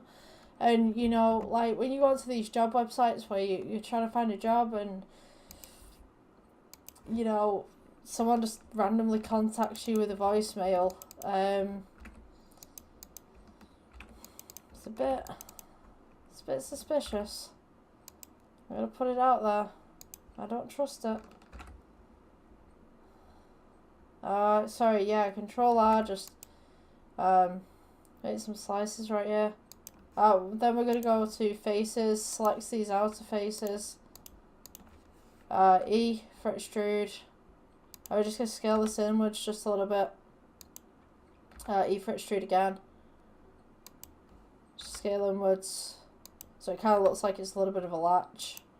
E for extrude. And then E for extrude, just smooth it off at the ends. And then this is your battery compartment. This is what it should look like. Regards to that, I mean, there's a small little hole for a subwoofer at the back. I think it's a subwoofer. It's like a small kind of hole. But then again, I can see electronics on the inside, so maybe that's not a speaker, maybe that's just for maintenance, so that you can see whether it's shorted or not. I don't know. But yeah, I'm just gonna leave it like that. It looks okay like that. So yeah, I think we're pretty much done here. I'm just gonna add some lighting actually. I'm gonna teach you guys some lighting techniques that I learned that look so good. So, what you want to do, instead of going to the lights, go to mesh and add plane. I'm just going to scale this upwards a little bit. This is the kind of thing that they do in studios, you know, the special effects studios and stuff like that, so the lights aren't really sharp. They don't have just one bulb, they kind of just have this kind of LED screen that kind of just comes at you. So if you guys can see this, if I can turn it around maybe, hold on, I got this.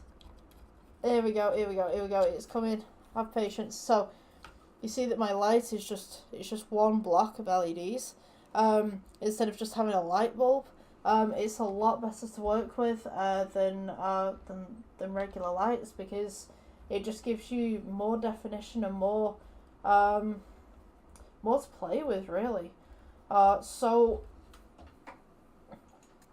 Let me see. So what we're going to do is we're going to make this an emission. So you can see that the way that the lighting is now, if we go into this, just press G and just move it across.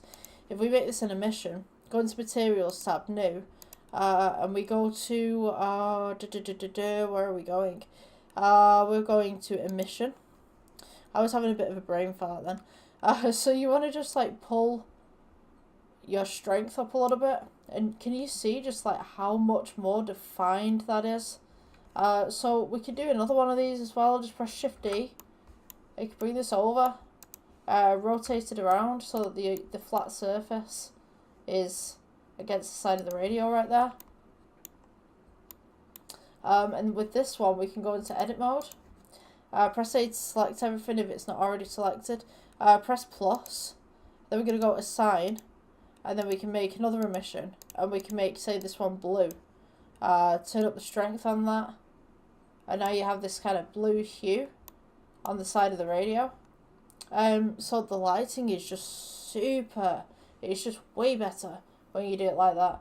I could have a red one in the background as well. Let's see, let's make that red one. So Shift D, we just rotate this, let's go there, I press plus, we're going to go new, go into edit mode, select everything, press assign, go to emission, and then maybe make it red. Watch what happens when we make it red. You got this like very nice red hue at the back. You can play around with this, but I absolutely love this lighting technique. It's just way better. So what I'm going to do is I'm going to add a plane. I'm just going to go ahead and scale this out.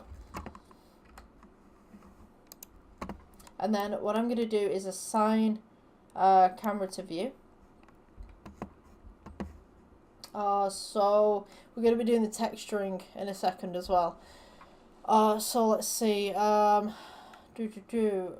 Where was I going with this? Brain farts. Yeah. So we're going to go view. Align view. Align camera to view. I would press G and just move this back a little bit because we're going to make the thumbnail now. This is for the video. Let's go with G just there. G, move it forward a little bit. I want it so that it's just in the corner right here. Excuse me. And maybe we'll just like rotate it a little bit. Just pull that angle. G, move it back. And then just come across. Okay, so you notice that one of the lighting's in the back right here.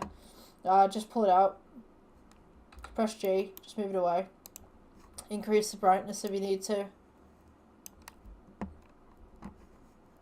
So now we have these blue tones, these red tones, this white that's coming in on one side. I'm just going to increase the blue tone just slightly.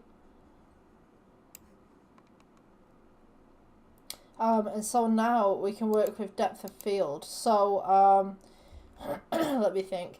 You know what, I'm going to do the texturing first and then I'll show you the depth of field because that is the most important thing, I think. So we're going to go to the shading tab right here. What you want to do is, so this, you notice that this black right here isn't flush with this. You want to make that flush. So this white right here, just come down to this drop down menu, go black front to back, and then it'll match up with that. So what we want to do is make some scratch marks. Veroni's great for this. You can make some textures with white noise. So let's go with white noise for the plastic. We're going to put the colour to the base colour. Actually, I'm going to use a different white noise, actually. 1 second. Okay, sorry. I just needed a moment to myself because my throat was absolutely killing me. Right, so, we're on the plastic. So, if we add noise texture, and then go colour, and then go to base, you notice that we get all these little patterns that are going on right now. So what you want to do is just scale it downwards a little bit. You can have it as big or as short as you want it to, but I'm just going to have it roughly this size. So now you'll notice that this pattern has not only appeared on the front, but it will also appear on the back. So what we need to do now is add essentially a material to it. So you want to go colour ramp. Stick your colour ramp in the middle.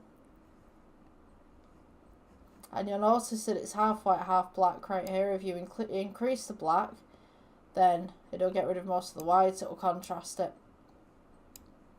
So, let me see.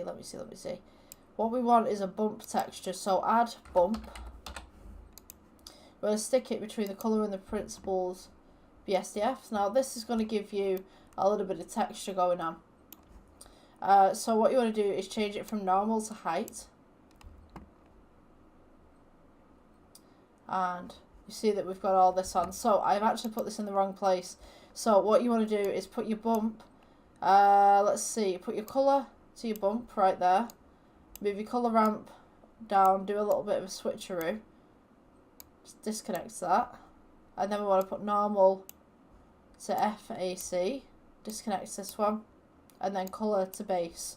So now you've got this that's going on. So it's going to increase. Decrease the roughness just a little bit, so it's kind of got that little plasticky shine. Just decrease the metallic just slightly. Just going to scale this up.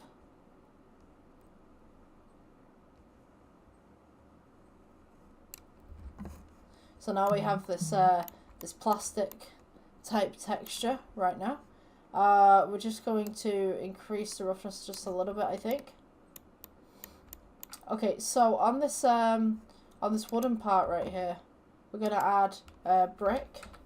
I think we'll go with brick texture. Just actually, you know, I might just go with noise again. Noise texture again. Color. And what we want to do essentially, if we add a brick, I mean, I'm just experimenting at this point just to see what happens. Let's see, color 1, you want vector maybe. You don't have to copy this if you don't want to. I mean, you can make it funky if you wanted to. You can have a funky radio. Should we make a funky radio? I think that would be cool. A little funky radio. So, if you want that. I was originally going to go for a wood, because this one's wooden, but funky radio? Why not? Yeah. Alright, so you can change the colours on this as well. I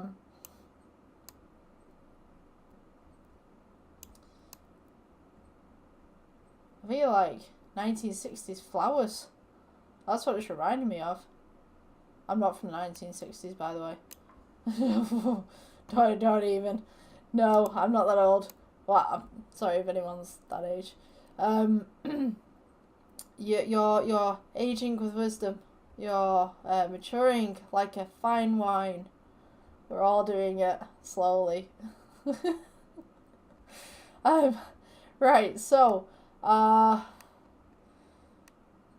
purple radio. Purple radio looks cool. Yeah, so there's different patterns that you can experiment with. If you want row heights and stuff like that, you can change that if that's something that you really want.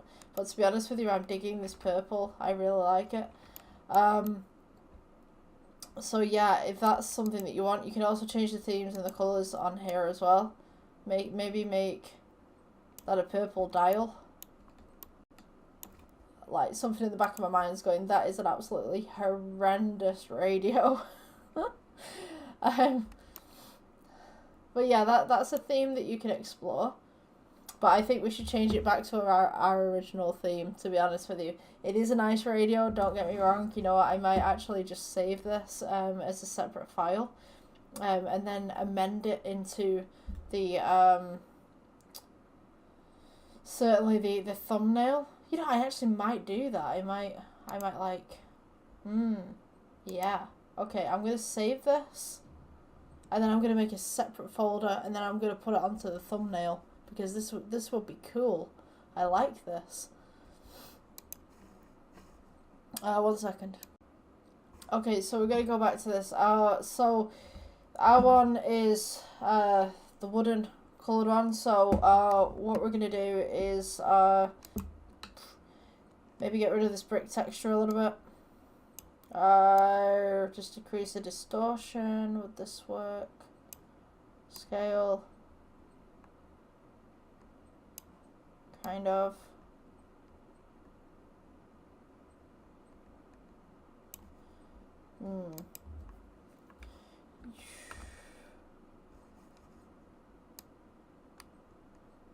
You know, I'm just going to do it with noise. This is just going to be a lot easier with a noise texture.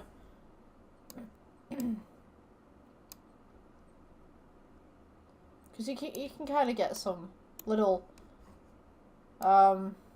things for wood right there, like the kind of knots that you would generally see in wood. Let's see. Yeah, I guess you could do it like that. You've kind of got this kind of knot thing going on. Alright, so add a colour ramp.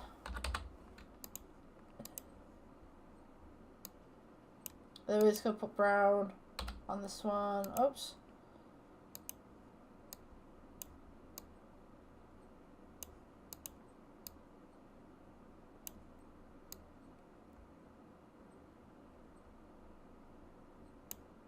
Kind of make it a bit more textured. Let's get some of that grain in there, I guess. I mean, you can experiment with the colours yourself.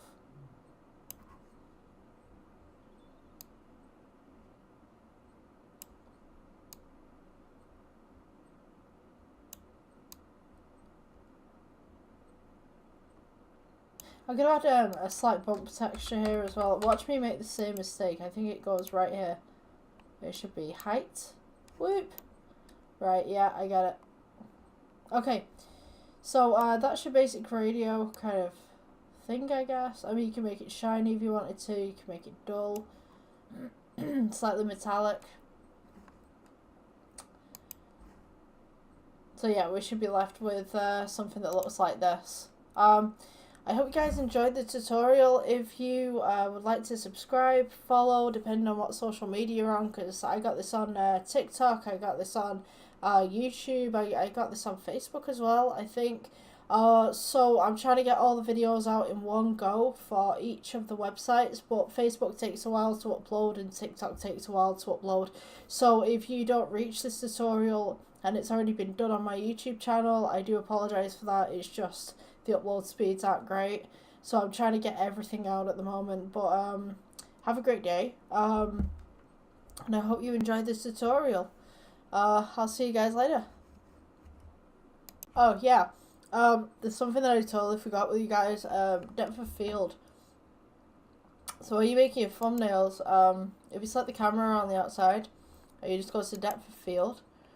Use this little drop of tool right here, and just select whatever it is that you want in focus, and then we're just going to turn the f-stop down all the way and give you a little bit more definition. And you notice that the background also blurs. Yeah, so I completely forgot to discuss that with you guys. Yeah, have a great day. Okay guys, welcome to the next Blender tutorial. So today we're going to be making a door. I'm going to just make a glass door, I guess, just to show you guys how it's done. Okay, so I'm going to go with a plane to begin with.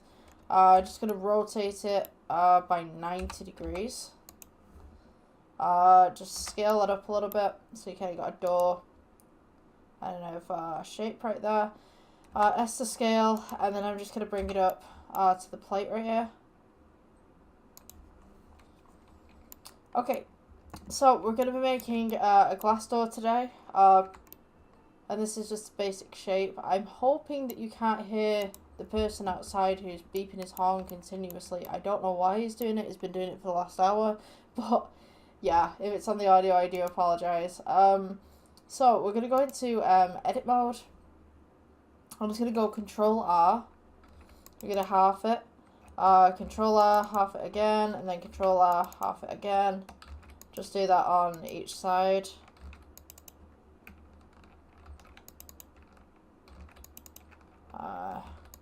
Just so that we know that this is even. The bottom is actually going to be less even. So what I'm going to do, this is going to be the window right here. So I'm just going to take these and then just delete faces. And right here we're going to have like a little bit of a wood kind of pattern going on. So I'm just going to take this, go half. I think we could, yeah. Okay, so this is where the pattern is going to be. Excuse me, right here. So what I'm going to do, actually, I'm going to be in edit mode. I'm just going to select everything, and then I'm just going to go E for extrude. We extrude all the faces outwards, so we can make that kind of curve around the edge of the door. I'm going to select all these faces on the inside. Let's see. Yeah, so these are all selected. And then, you know, I'm going to Control R onto this. See if that works. Just kind of make that face in the middle. I'm just going to scale inwards just to give it a little bit of depth. And a little bit of more smoothness. Okay, so that's our basic shape. And I'm going to select the sides right here. And then select the same on the opposite side. And then I'm just going to go E for extrude. Scale it inwards just slightly. And then what I'm going to do, so you can see the two sides are actually selected right there. If you press scale, and you just go along the X axis right here, you can actually pull this in just slightly. You see how these two vertices are now coming in on each side. So I'm going to press E again. And then we're just going to go scale, don't move it. So this is going to be flat, just a flat part right there. And then we're going to go E for extrude again. And then I'm going to scale it outwards. And then scale just on general. Then we're going to go E for extrude again. Don't move it. Scale inwards. And then we're going to go E for extrude again. And then we're just going to scale outwards, I guess. So we kind of got this pattern going on. Scale again. So now we kind of have this like ripple going on. If you guys can see that. It's kind of ripple-y pattern. So that's going to be our main door. So we're going to go E for extrude again. Don't move it. Scale it inwards. And then we're going to go E for extrude. Don't move it. And then we're going to go scale together. So it goes inwards. Just like so. And then scale again. So this is going to be kind of like the funky little wood pattern that we have on the door right there. And then for this window, we're just going to go ahead and add a plane. I'm just going to go ahead and scale it just a little bit. And then we're going to rotate it 90 degrees. And then we're going to go and just place that inside of there. Scale it upwards, make sure that it fits properly. Okay, so we have our basic door right there. So now what I'm going to do, I'm going to add another plane. You don't have to do this bit, this is just for my reference kind of thing. But I'm going to make you see how the glass works with this. So what I'm going to do is add a little bit of a corridor here, so to speak.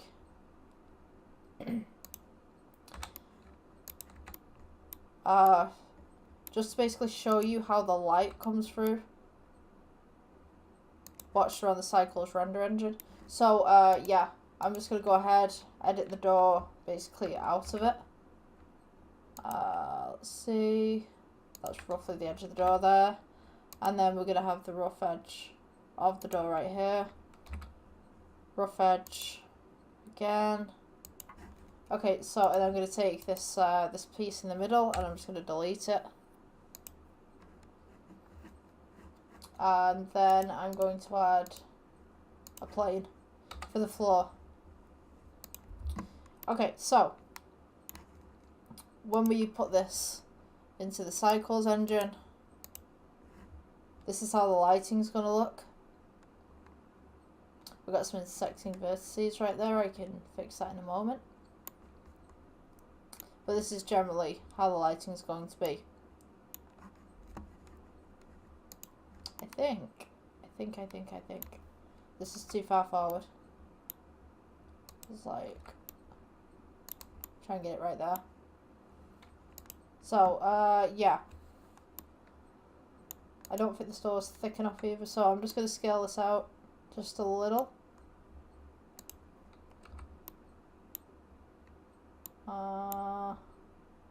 This should solve the problem. Hold on.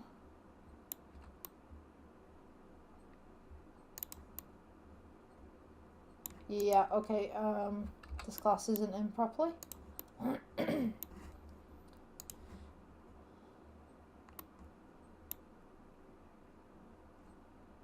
Yeah, okay, so we have like a little gap where there's like a little bit of a gap for the hinge and stuff like that. So, for this personally, I'm just going to move this back across. We shouldn't have that.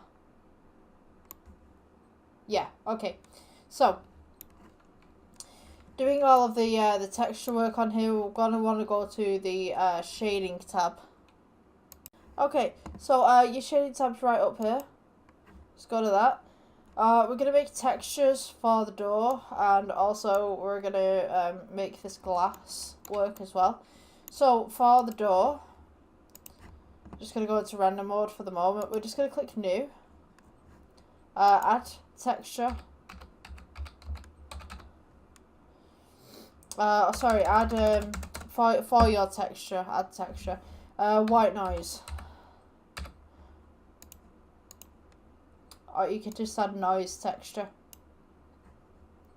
depending on what you'd like. I think I'm just going to add noise texture.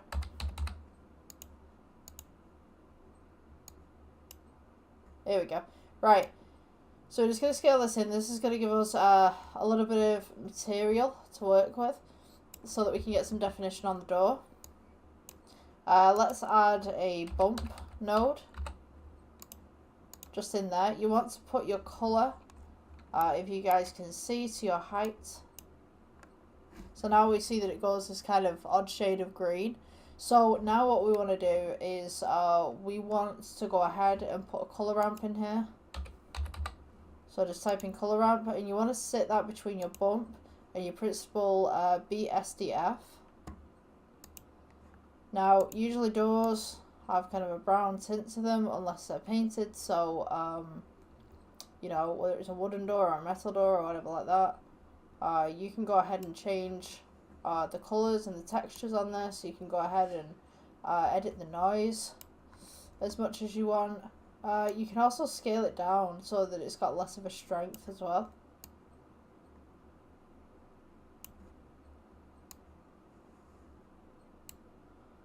So you kind of just want, you know, a door. I'm just going to shade the smooth to see what happens. Actually, no, I don't like that. I don't like that. Okay, so we've got our basic door going on right here. So the glass in the door, we want to edit. So you notice that it's very dark right now. So we want to add. We're going to go over to the materials tab right here. Go to emissions. And you'll notice, oh sorry, not emissions. You want to go to glass even. So now you notice that this is slightly see-through. If you mess around with the IOR, you'll notice that some light comes through from the other side. So this is the only light that we have in the scene. You'll notice now that there's some light coming through. The roughness, you can make it rougher if you want to, or you can make it just standard glass. To be honest with you, I think I'm going to put a point coming through here, so like a spotlight.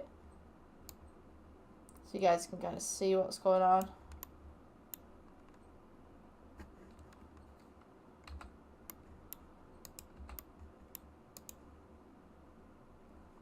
Let's rotate this.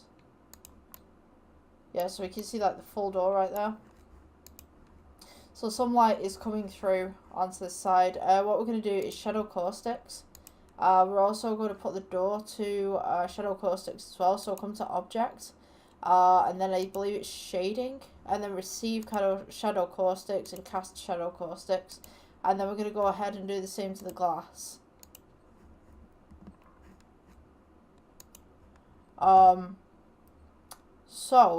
What you can do is you can darken the glass if you want to, lighten the glass, put a little bit of a tint to the glass as well. You notice that we have white light here, and then we have this kind of grey, kind of brown glass right here, and we've got the refraction from that glass in the bottom.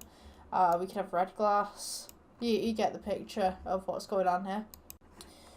Sorry about that, I just needed a moment. I'm full of a cold. So we can pull the power as well so that it goes a little bit more powerful. We notice that when we do this, there's a lot more red on this side. So to make this glass bumpy and make it actually look like glass, I don't want a red tone to this because I don't think it looks right with this door. We can go ahead and do a noise. Okay, so to do your noise texture, we're going to go to noise. Noise texture right here. Add that to the node. Noise texture to glass BSDF. We're just going to scale this up a little bit. Now you can roughen this, or you can make it like a normal kind of thing. I don't personally like this texture that I have on the outside. We can add a bump texture. So it's the height again, it's changed. So now we add the colour ramp. Okay, so we have this kind of glass thing going on right now with the little kind of fuzziness, I would say. Right, so you can increase and decrease the strength. Let's see.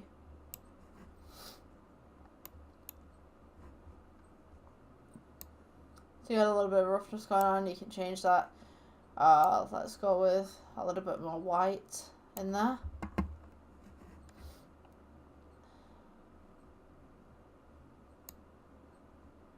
Increase and decrease your strength as much as you need to.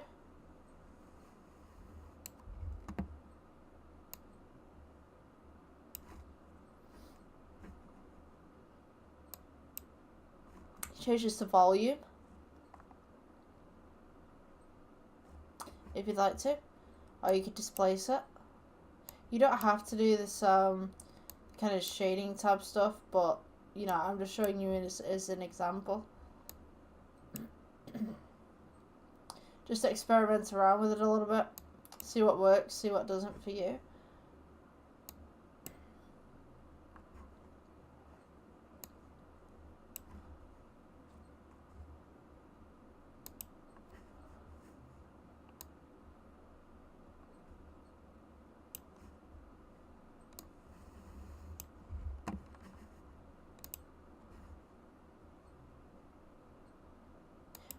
I'm going to retry with a few things right here. Just kind of see what I can do with the glass. Because I think like you can do a lot with the glass, but I think with the version that Blender currently has, the caustics aren't great with it, I'll admit. But you know, this is just a basic tutorial showing you how to work with the glass kind of thing, and you've already seen that you can get you know, shade coming through, and you've got light coming through and stuff like that. So I mean, I think this whole thing is a little bit more experimental and stuff like that. But if you guys enjoyed the tutorial, please like, subscribe, follow if you're on Facebook too. Okay, so your shading tab's just at the top right here. So on this one, we could go with the material, make it black, just for the moment. So what we could do with this is we could actually add a brick texture. Oops, wrong one. Add a brick. Color to base color. It's the wrong way around, so I mean like you could, I forget what it's called. Vectors, mapping, I think it's mapping. Yeah, okay, so vector to vector. Or, you could change this out, hold on. Just trying to see right now.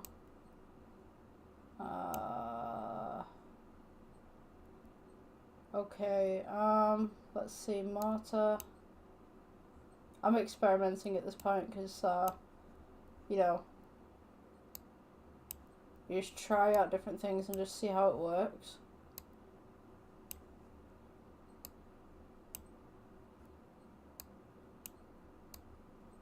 Yeah, if the mapping's not working for you, like I can't turn it over for some reason, you know, you could get these straight lines that are going through there. To be honest with you, I'm just going to leave mine as black, but this one, you could have this clear if you wanted to. Let's press new. Gonna make it a green, kind of yo-yo, green, transparent. Let's go with, just turn down the alpha slightly. I'm gonna make this glass.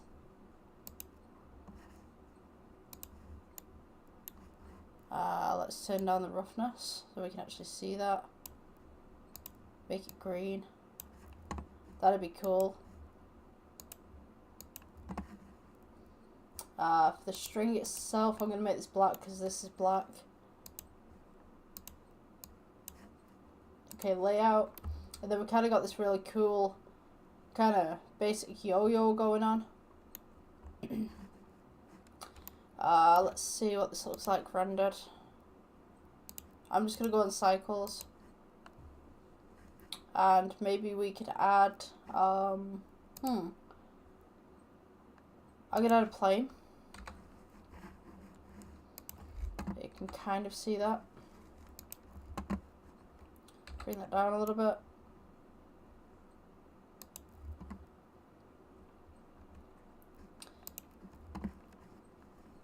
Let's go with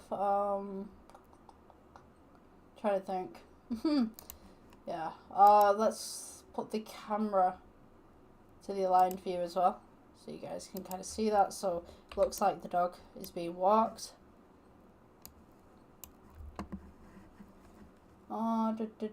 View, cameras, active camera. Okay, G, just bring that back just a little bit. You change this blackout actually for maybe a yellow, or maybe just a lighter shade of yellow, just to give it a bit of a string texture. That should do. Make that a bit brighter.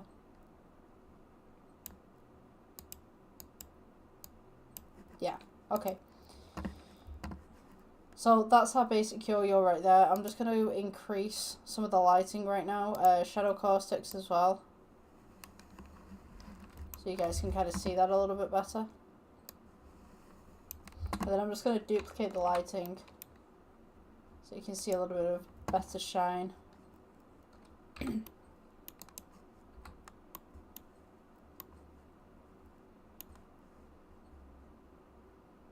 Just coming through, and maybe change the colour just a little bit.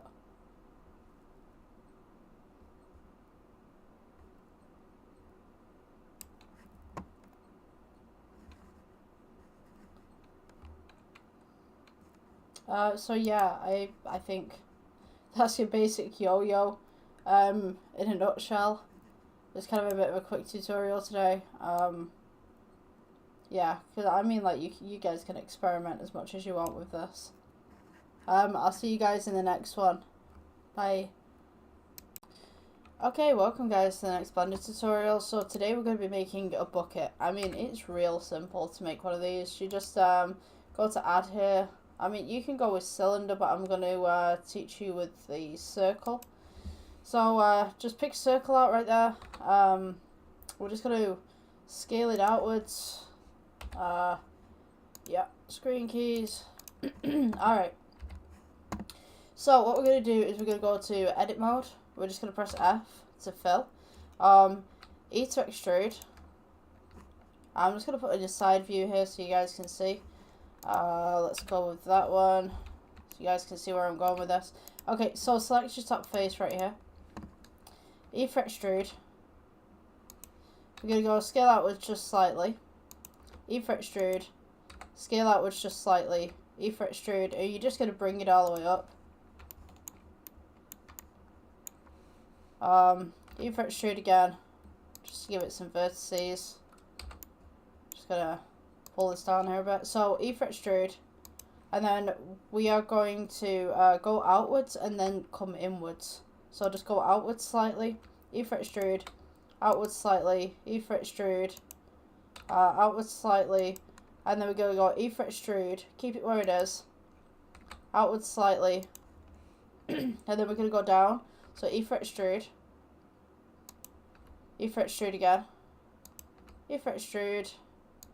And then what we're going to do is we're going to start scaling this just outwards slightly, and then we'll come back around. So E for extrude again, but don't move it, keep it there. Scale it outwards. So this is going to be the base. E for extrude, up again. E for extrude, and then we're just going to slowly start bringing this in. So E for extrude, bring it in just slightly. E for extrude, and then just bring it in.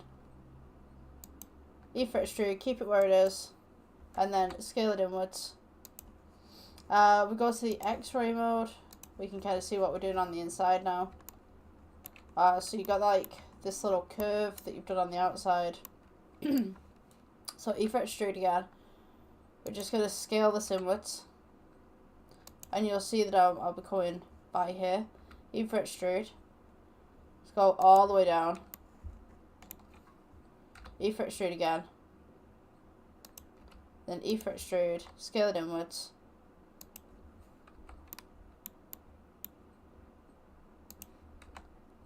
And that will be the base of your bucket. So what we can do is just right click, shade smooth, just to get it off the X-ray version. Just press that right there. That's your basic bucket. Now if you wanted a handle with this, we could go with, let me see. We're going to go with a cylinder. Cylinder would be easier to do. So just right click and we're just going to rotate this by 90 degrees. G to bring it up. Now what you want to do, just get it parallel to the bucket right here and just scale it outwards. Go G to drop down. Scale it outwards a little bit more. And we're going to make the little handle just here. So what you want to do is go to edit mode. Just get rid of these faces right here. Not the vertices, the actual face. And then get rid of this face. And then what we're going to do is we're just going to select all vertices just up to here. So go straight across. Just left click and then drag. Get rid of these faces. So we're left with this kind of arch. So if you press A, just scale it inwards. And then what we're going to do is we're going to press E for extrude. And then we're just going to extrude that just inwards as well. Press A again. And we're just going to scale it outwards, just slightly so it doesn't clip. And then scale upwards, so we kind of got that little bend within the bucket right there. Go back to object mode and then click right and shade smooth. And then we're just going to add 2 more cylinders, which we're just going to change to 90 degrees. Scale it across, scale it downwards. G to go across. And then we're just going to put these at the sides to kind of hold the handles in.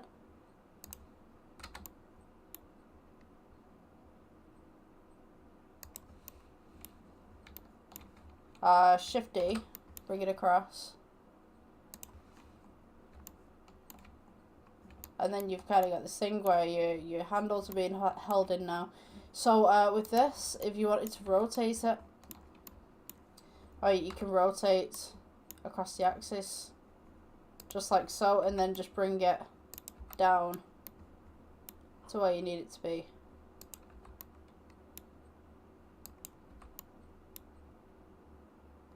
And there you go. That's the bucket tutorial. Hope you guys enjoyed. Like and subscribe. I'll see you in the next one. Hi, welcome guys to the next Blender tutorial. So basically today we're going to be making an ice drink machine. So I don't know whether this is a copyrighted kind of name for it, but I guess you guys can figure out what we're making. But we're going to call it the ice drink machine today. So I'm going to show you how to make it in Blender. So let me just make sure. Yes, I've got my keys on here. So it's going to be quite a basic tutorial, really. It looks complicated. It's not really that complicated. I'm going to make the default cube just slightly longer here. I'll just make it a little bit bigger. Just bring it up to the ground level right there. Okay, so this is going to be our base. This is going to be the middle of our little containers here. So all we need to do, really, is just make the top and just clone it. That's it. So we're going to add another cube. Oops. Don't press H. Press G. Make another cube. What we're going to do, just make that cube just as big, just as wide to front and back as the machine is. Just want to pull it just a little bit in. We're going to edit this bit a little later on, but this is just going to be basic for us. So what you want to do, it doesn't matter if it's not perfect. We're going to go to the edit mode. I'm going to go to top face. And we're just going to press G and just bring this down a little bit. Now, what we're going to do is we're going to start with a very sharp base, bring it out a little bit. I'm just going to press A to select all. Press S. We're just going to scale it in just slightly. So that it's like this. Okay, so I'm going to split the screen for you guys so you guys can see. Where's this going? No, I didn't want that, but okay. 1 second. That should be there. Come on. So I'm going to go back. Oh! Right. Hold on. Give me 1 second. Let me fix this. Okay, so I rebuilt it. Just trying to make it as best as I can. So, yeah. You just basically want something like this. This is the side view on one side, and this is the regular view on the other. So, we want to go into edit mode. We want this top section here. Just bring it down. Just press G. And then we're going to go for E for extrude. Actually, you know what I'm going to do? I'm going to make this a little bit more rounder. So, what we want to do is just Control R. And then we're just going to quarter it going across. So this just should look something like this.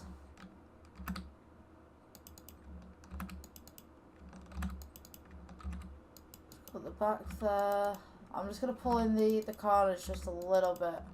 Just to bevel it.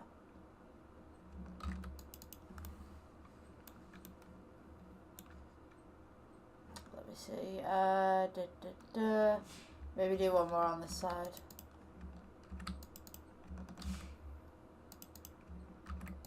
Okay, so what you want to do is just go into your select mode.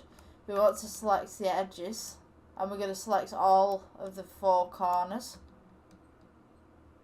And this is just going to smooth our edges so that when we extrude this, everything's going to be smooth coming upwards and we don't have to go in and edit everything. So all you want to do is scale along your axis. So scale across your red one here, which is your X, just maybe about a quarter, and then we're going to scale again along the green one, which is the Y. And all it's going to do is just give us this little bit of a beveled edge. Okay, so let's see, let's put some, so you can see that it's rounded on the edges now. So what I want to do is go into edit mode, and we're just going to select the top faces right here. So you just press shift in and then just press diagonally across. Shift control diagonally across, it'll select everything. So what we're going to do is E for extrude.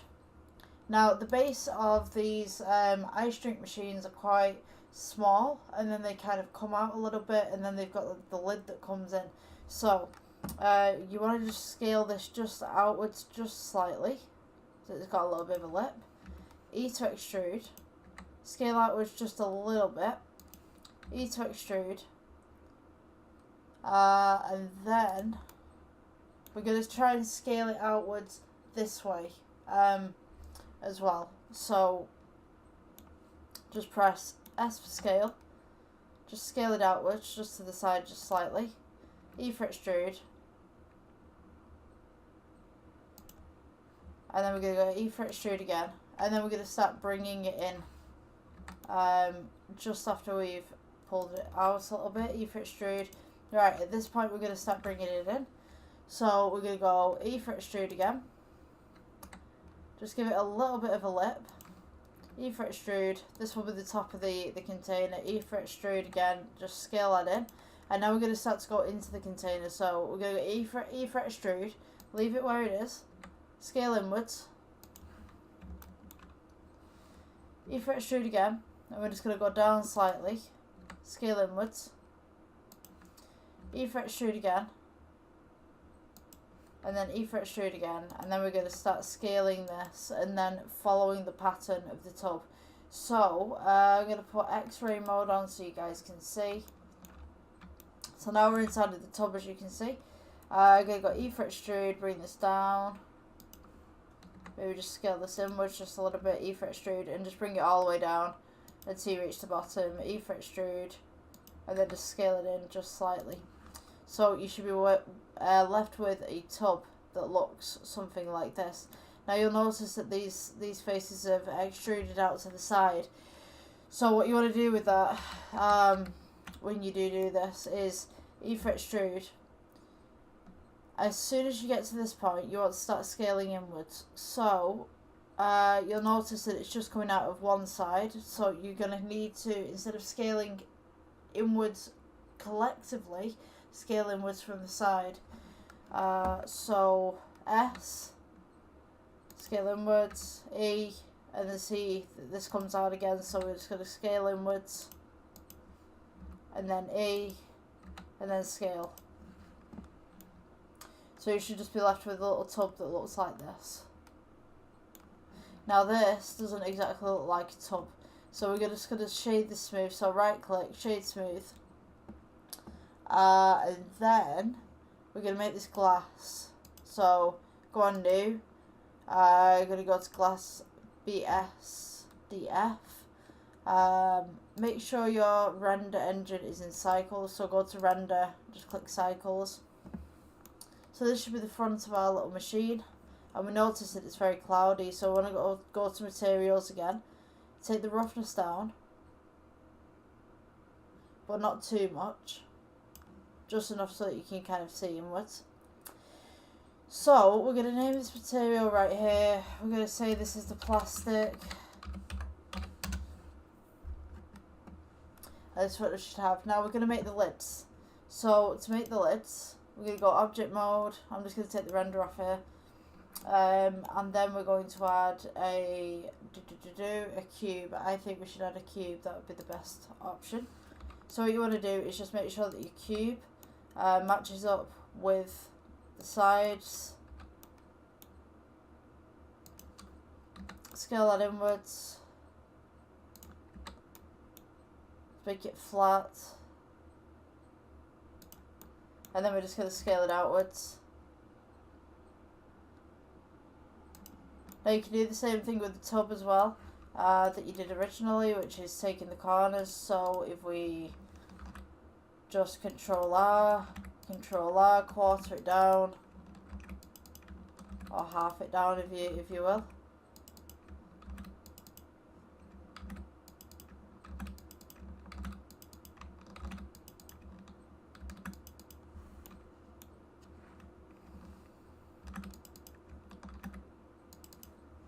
And then we're just going to take the sides, bring those in.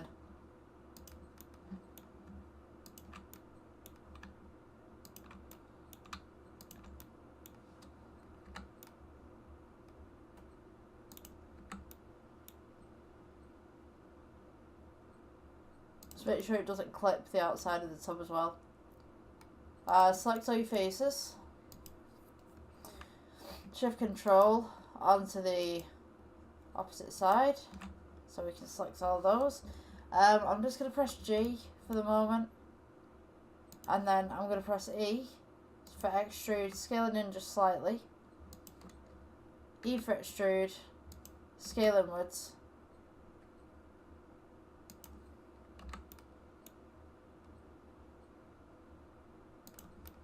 and then this is just going to be the lid of the ice streaks machine.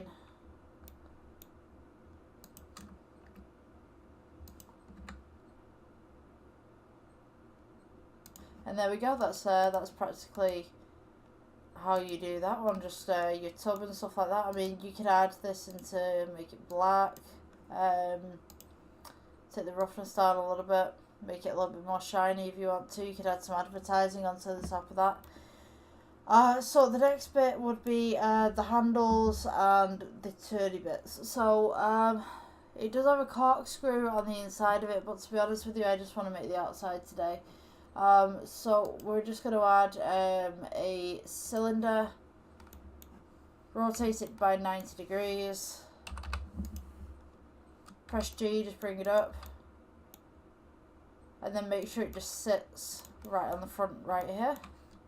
Scale it down a little bit as much as you need to. G. Make sure it's mostly center.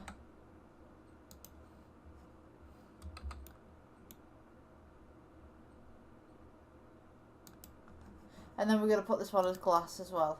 They're the plastic even. Plastic tones.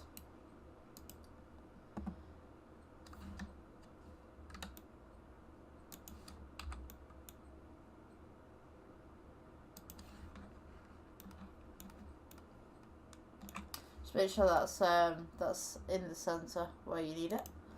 And then when we render it, it should look something like this. So there's no liquid on the inside of it at the moment, like, you know, I just kind of want to keep it as is. So what I'm going to do is, I'm going to make an edge to this. So we're going to go E for extrude, just on the outside edges.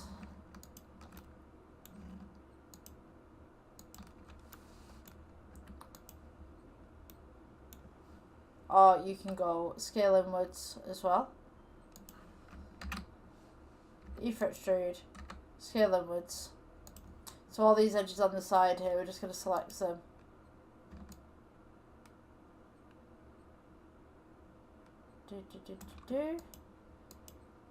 I don't want this edge, but for some reason it's selected.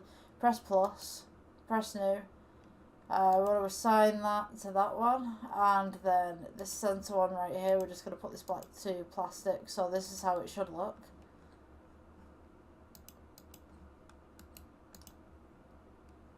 I'm just going to smooth that out as well. Okay, so what do we want next? Let's see. Let's do the handles and stuff like that. So back to this part. Let's add another cube. Scale this upwards, but scale it down. Make sure it's roughly in the center.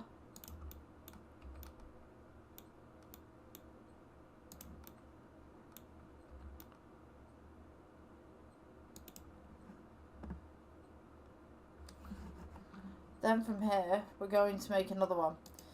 So I'm just going to place this one as black. Let's place another one on here, scale this one down. And this is just going to be part of the handle for the interior bit.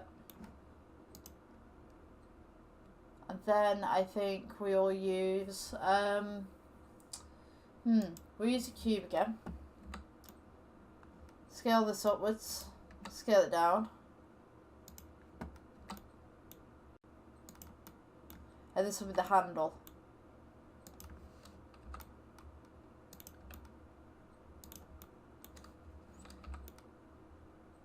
I'm just going to bring it here just for the moment, and then I'm going to edit the actual handle itself. So we go to edit mode. You want to select your top face right here when it'll let me.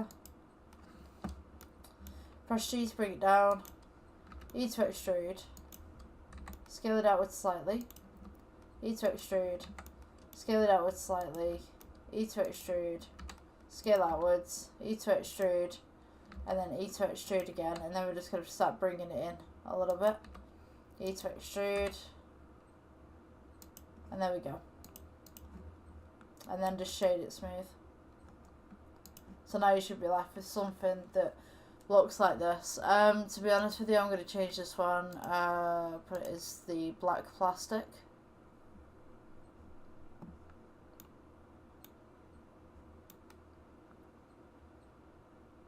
So that's one of them. Now we just need the spout at the bottom. So we're going to go with cylinder again. Scale it down.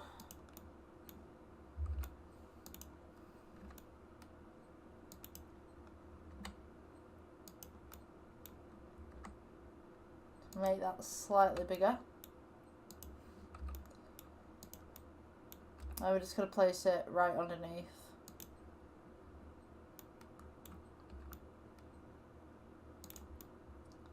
just going to make that slightly longer actually. I'm going to shade this smooth. Then we're going to select Shift D, make it bigger, and then just take it down a little bit.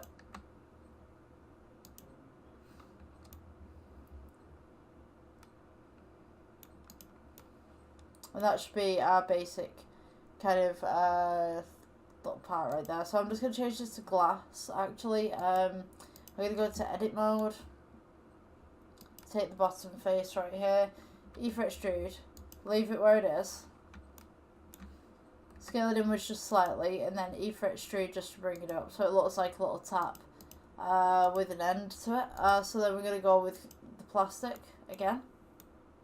So what you should be left with is this in the end.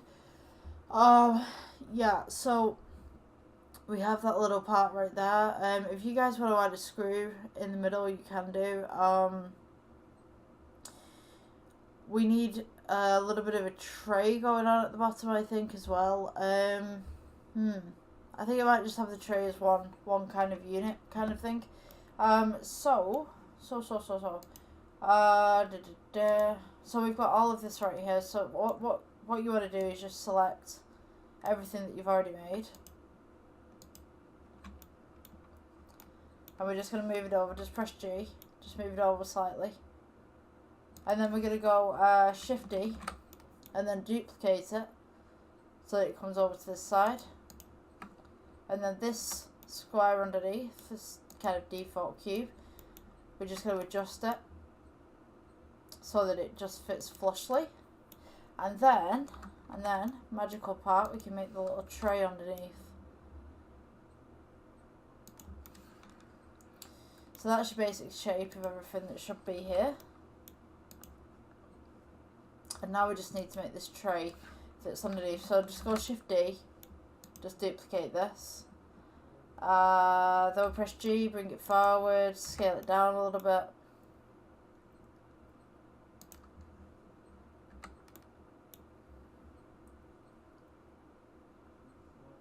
So that we just have this kind of undercurved bit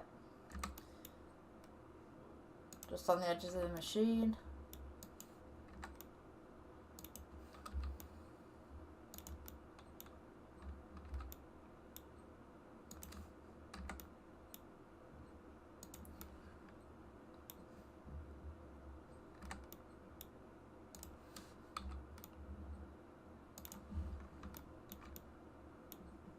So once you've got this right here, we're going to go edit mode, Control R, half it, Control R again, half it again, Control R, half it, and then on this bit we're just going to make a little bit of a square.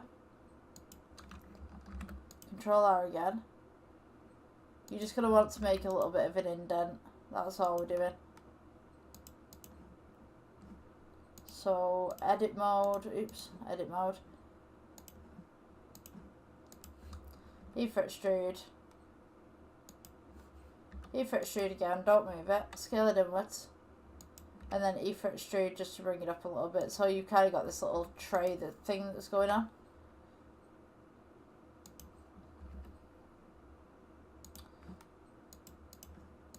Okay, so that is our basic iced drinks machine.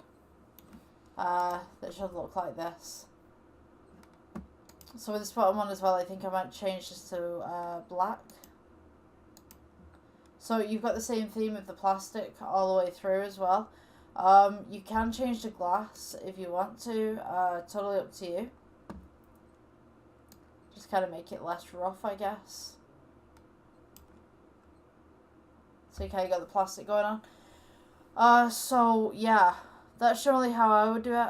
If you want to make some patterns on the bottom as well, I mean, like, you could go to add and then mesh and then plane and just place it down here, scale it outwards a little bit.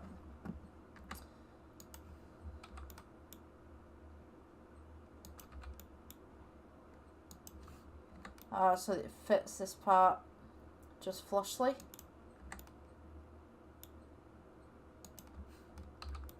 So on this one we want to make some little bit of a lattice, I guess. I guess you would call it a lattice.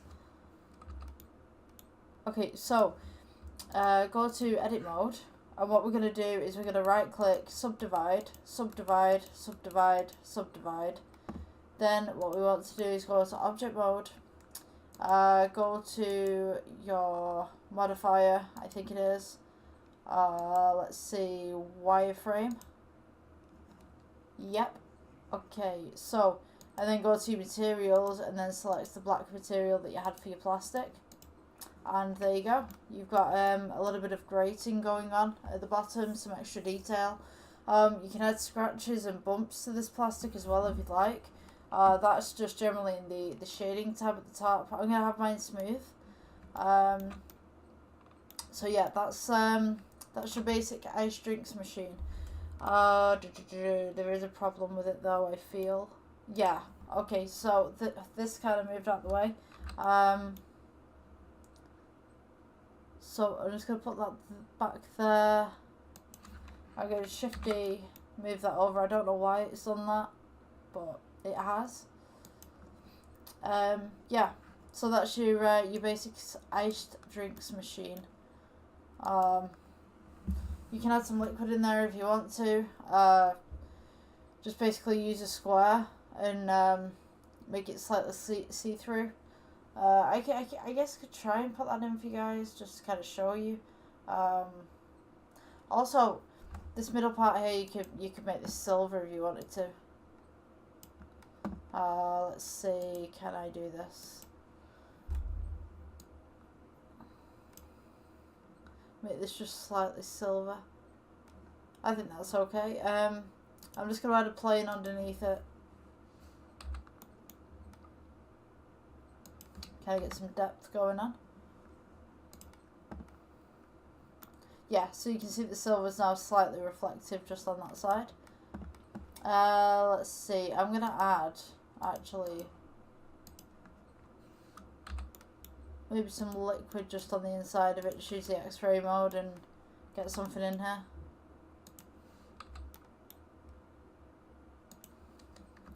Shorten that down just a little bit.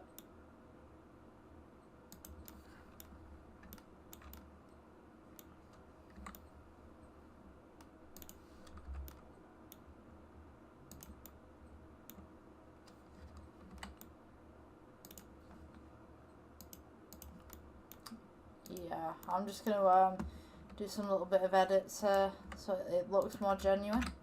Oops, we don't want that side, we just want that side. Just that one. Yeah, here we go. No. I think I'm half asleep tonight, like I am so tired right now. I just want to go, when I go to bed I'm like, whoa. Right. Okay, so when we go to object mode and we go to the render tab, we can now see that there's some sort of liquid inside of there. If we go to new and we just change it to green or something, because they're all funky colours, or we could do red. I'll take down the roughness a little bit.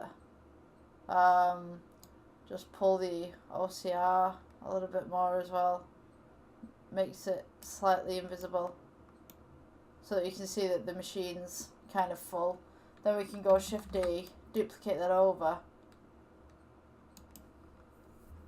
and we can fill the other machine up. If you guys want a different colour, just like press edit mode and press A to select everything.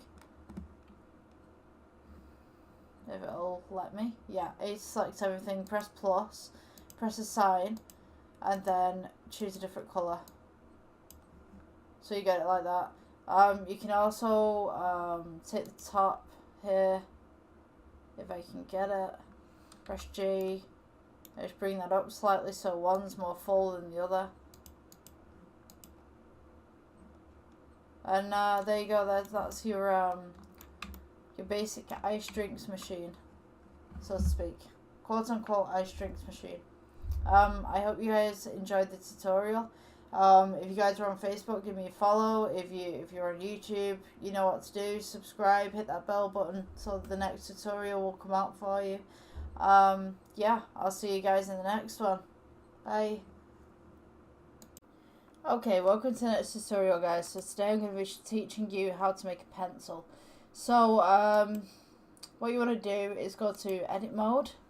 Then we're going to press Control R and just loop cut it in the middle there, and then we're just going to loop cut it in the middle there so that we've got this X going on.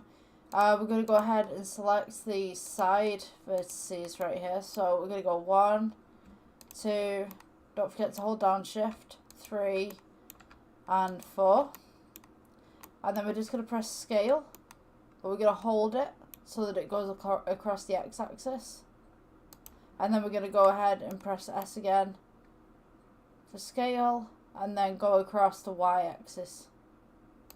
Okay, so now you have this basic shape, and this will be the basic shape of your pencil. So we're going to just select all the top axes right here, and we're just going to go G and bring this all the way up.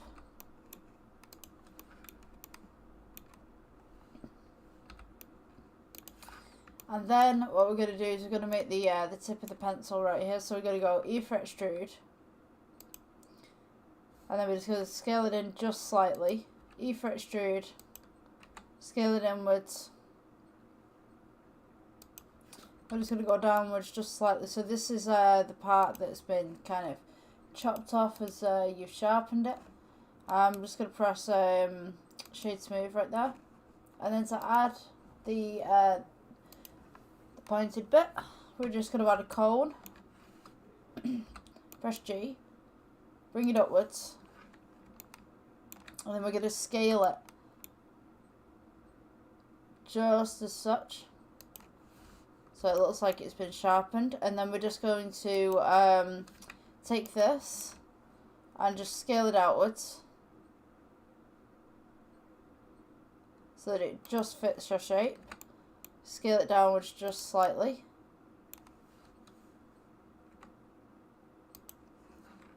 Then we're going to go into edit mode. Going to go Control R. Actually, you know what I'm going to do? I'm going to go next ray 1 second.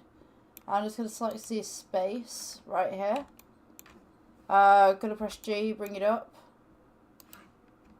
Oops. Don't know what happened then. Yeah. So select the base, press G, bring it up a little bit. Just actually, you know what? I could leave it like that, and then I could duplicate this. Press G, just move that up. So now we've got 2 of them. And then I'm just going to go ahead and scale this down. So this is going to be the tip of the pencil right here. Just make sure that just fits over the top. We're going to go into materials. Just change this to a black. Make sure that you're in cycles for the render engine.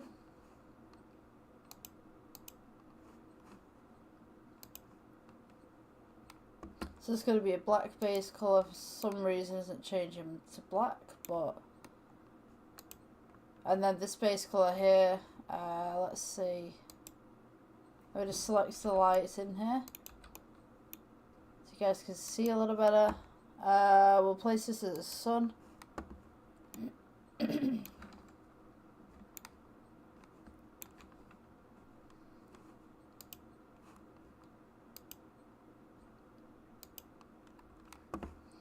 For this one in particular, we'll add just kind of a light shade there. This is a little bit too strong. I'm just going to turn this down a little bit. Oops.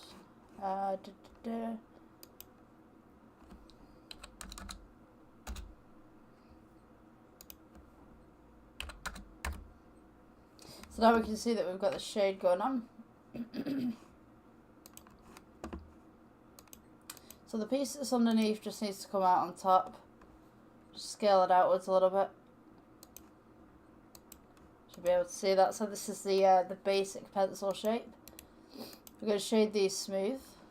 And then this one in particular, we can change the colour to this. So maybe we'll go with a green or a red or a yellow. I'm going to go with a green.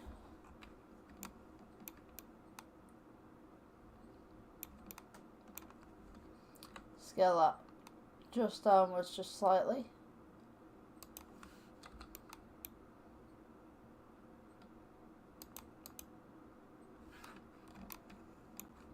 And then for the end, we can make a pencil as like the tip of the pencil, like the rubber bit, or the eraser.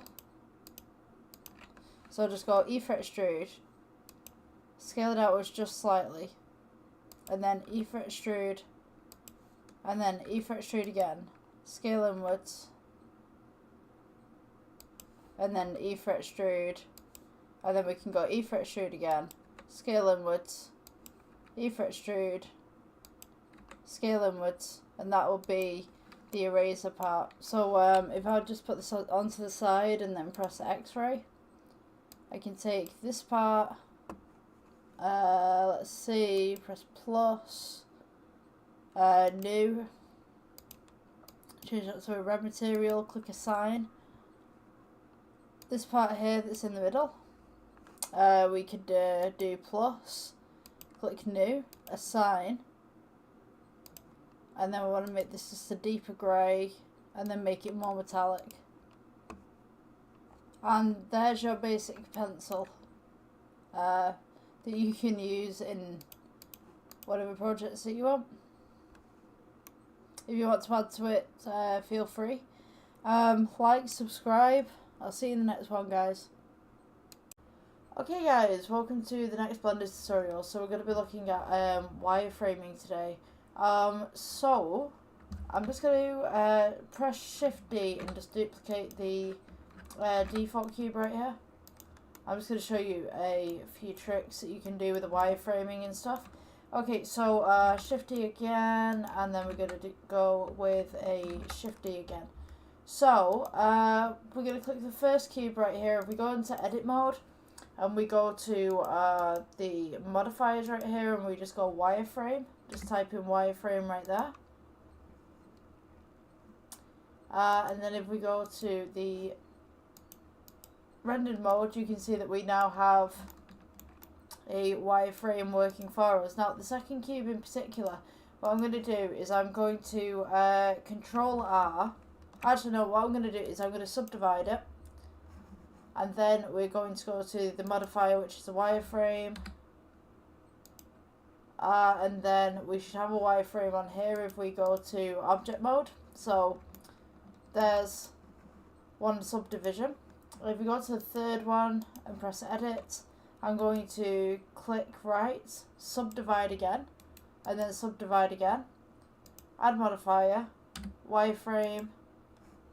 And then when we go back to the object mode, we should have now a wireframe. Of course, on this third one, I think we're doing a subdivide, subdivide, and then subdivide again. Then object mode. Oh, wait a minute. We got to add the modifier first, I forgot. Wireframe. And there we go. So now you can see an example of how wireframe works. When you're using the modifier. I hope you guys enjoyed this tutorial. It's a little bit of a short one today. I just had to squeeze something in. So yeah, I'll see you in the next one. Enjoy your day. Bye. Okay, welcome to the next Blender tutorial. So today we're going to be doing something a little bit different, a little bit artsy. What we're going to be doing is making a glass curtain type thing. So what we're going to do, we're going to keep the default cube. I'm just going to scale this down just a little bit. I'll get the key, pinky my bobs on, screen keys. There we go, so you guys can see what I'm doing. Alright, so, yeah, make your cube flat. Go into side view by pressing 1 on the number pad. So what we're going to do is we're going to add a cylinder to our piece. And what I'm going to do, I'm going to split the screen so you guys can see what's going on. So that you've got a side view and then you've got like a regular view kind of thing. Alright, so what I'm going to do, I'm going to scale this down. And then I'm just going to scale this up. So what you're going to want to do with this piece as well is you're going to want to make a material pretty much straight away so that the material is consistent throughout. I mean, I know that you can make materials consistent throughout, but it's just going to be easier for this particular project. So we're going to click New for Materials. Materials tab is right down here. And we are going to go to Glass, BSDF.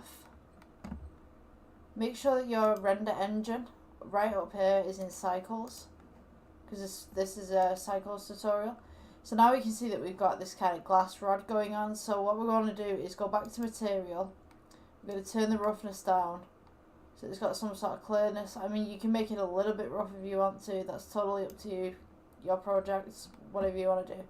Okay, so from this point on, we can see that the glass rod is going through the default cube. So we're just going to press G, and we're just going to move it across so that it's right in front, so we can see it on this screen right here.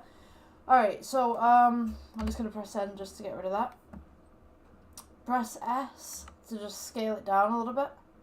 Now at this point, this is a little bit too thin for me, so what I'm going to do, I'm just going to scale it down just by here. So what we're going to do, we're going to press G, just put it outside of the box just for now.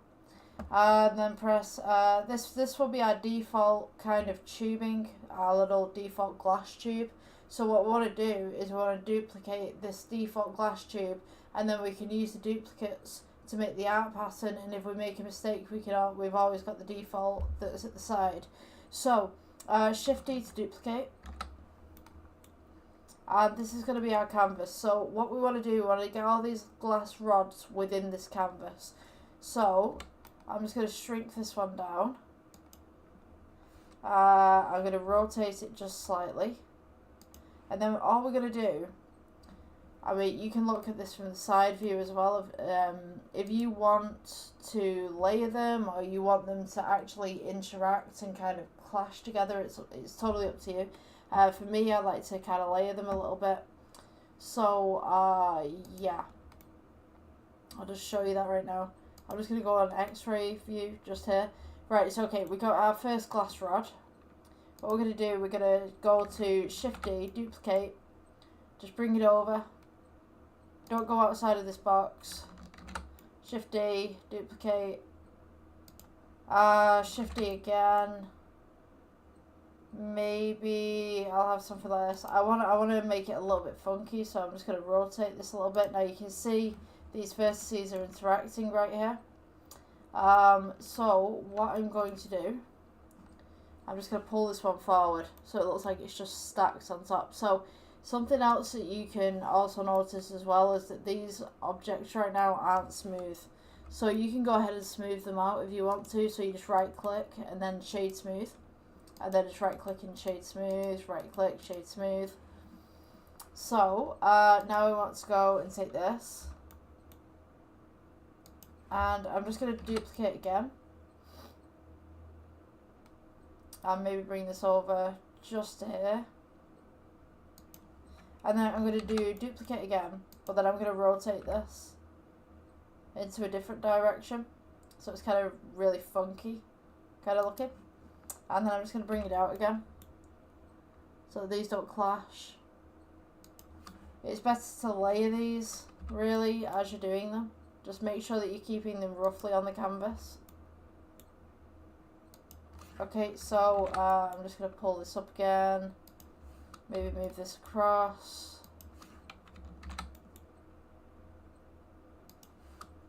Okay. Yeah, so we got those ones going on. So then we can just layer this. I mean, you can put these wherever you'd like. So I'm gonna go for Shift D again, duplicates, rotate. Maybe we'll have them going this way this time. Just pull it out a little bit. and then we can place them as such where we need them to be. So Shift D, duplicate. We go Shift D again. Bring this one over so it's right in the corner. So it's kind of got this like crazy kind of pattern going on where there's not really much of a pattern, but you can kind of see what's going on, yeah. So I'm just going to duplicate these background ones again. Just kind of give it some structure. And each one of these rods is the exact same height and weight. Let's see. You can mess around with this as much as you want.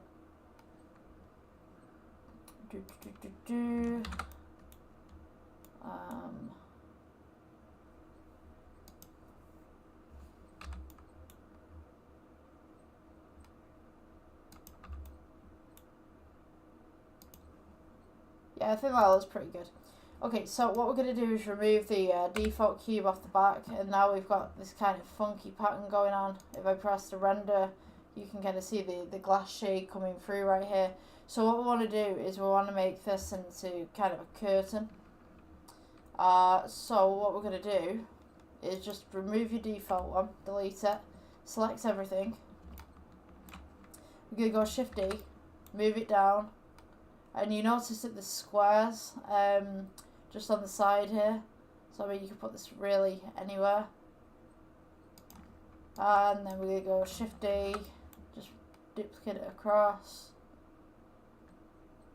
You can flip these as well if you wanted to. You can do mirror. So they've kind of got this different pattern going on. So just right click.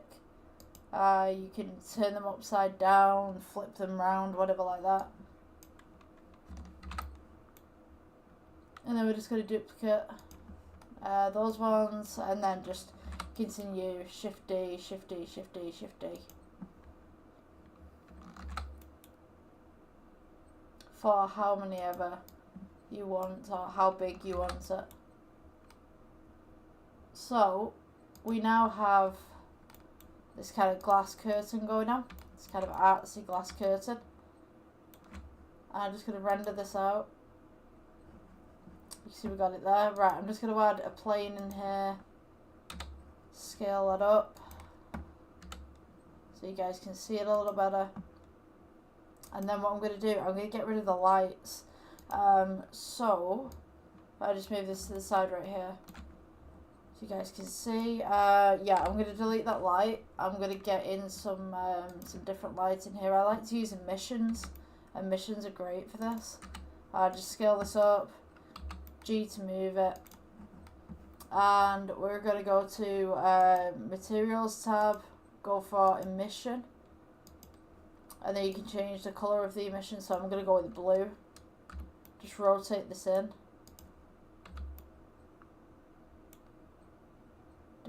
And then from this camera angle, you can see that you've kind of got this haze of blue going on.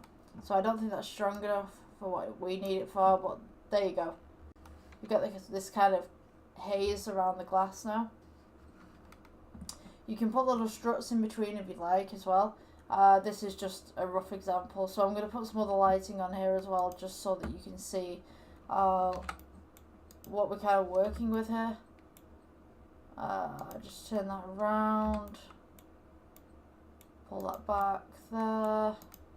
Alright, so to make this one a different shade, a different colour, go to edit mode, press plus on the side with the materials tab, click assign. And then we're going to go emission, and then maybe we'll make this one pink. I don't know. Just come back to the glass design. Just pull this pink up a little bit. And now we kind of got this kind of off purple going on. So yeah, this is just basic artsy kind of wall divide, curtain divide, if you will, that uses glass. You can use different colour lightings with this, different structures with this, just generally play around with it. Yeah, So I just wanted to show you some nice neat little tricks with glass. So yeah, I hope you guys enjoyed this tutorial. Like, subscribe, give me a follow on Facebook if you're there. TikTok, I believe, is taking some of my projects on, so you know, give me a follow on there if you will. I'll see you in the next one. Okay, welcome guys to the next Blender tutorial. So we're going to be making a notebook today. So I'm just going to take the default cube right here, stretch it out a little bit. So this is just a basic design that you guys can make.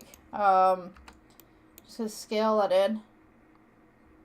Right there, I do this all the time. Screencast keys. I'm ahead in the game. Right, so we're just making this, we're just going to shade this smooth. Just like a little kind of nook. This is going to be the cover of the book. And what we can do is Shift D. Put another one on top. That's going to be the second cover of the book. And then Shift D. Goes into the middle. So scale this down. Then we're just going to scale it upwards. It's kind of got like a book kind of thing. I'm just going to move this up a little bit.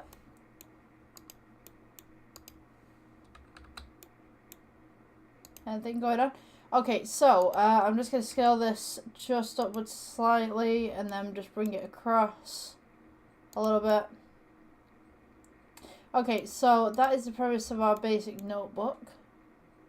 And you can also put binders in the side of this as well. So just go to add mesh. You can go with cylinder. I'm going to go with cylinder. It's just easier to do. Rotate it 90 degrees. And then rotate it 90 degrees again. So that we can just take the sides off this. So what we're going to do is going to go to edit mode. We're going to select one side right here. And then just press delete faces. The other side right here, delete faces. Select everything, just by pressing A. Scale it inwards. And then press E for extrude. Keep it where it is. And then just scale inwards. So now we kind of got like these little binder rings right here. I'm just going to go ahead and shade that smooth. Rotate to 90 degrees. Go with G. Scale down a little bit. G, scale up. You can make these as big or as small as you want. Just as long as they fit the binding of the actual book. Should be fine.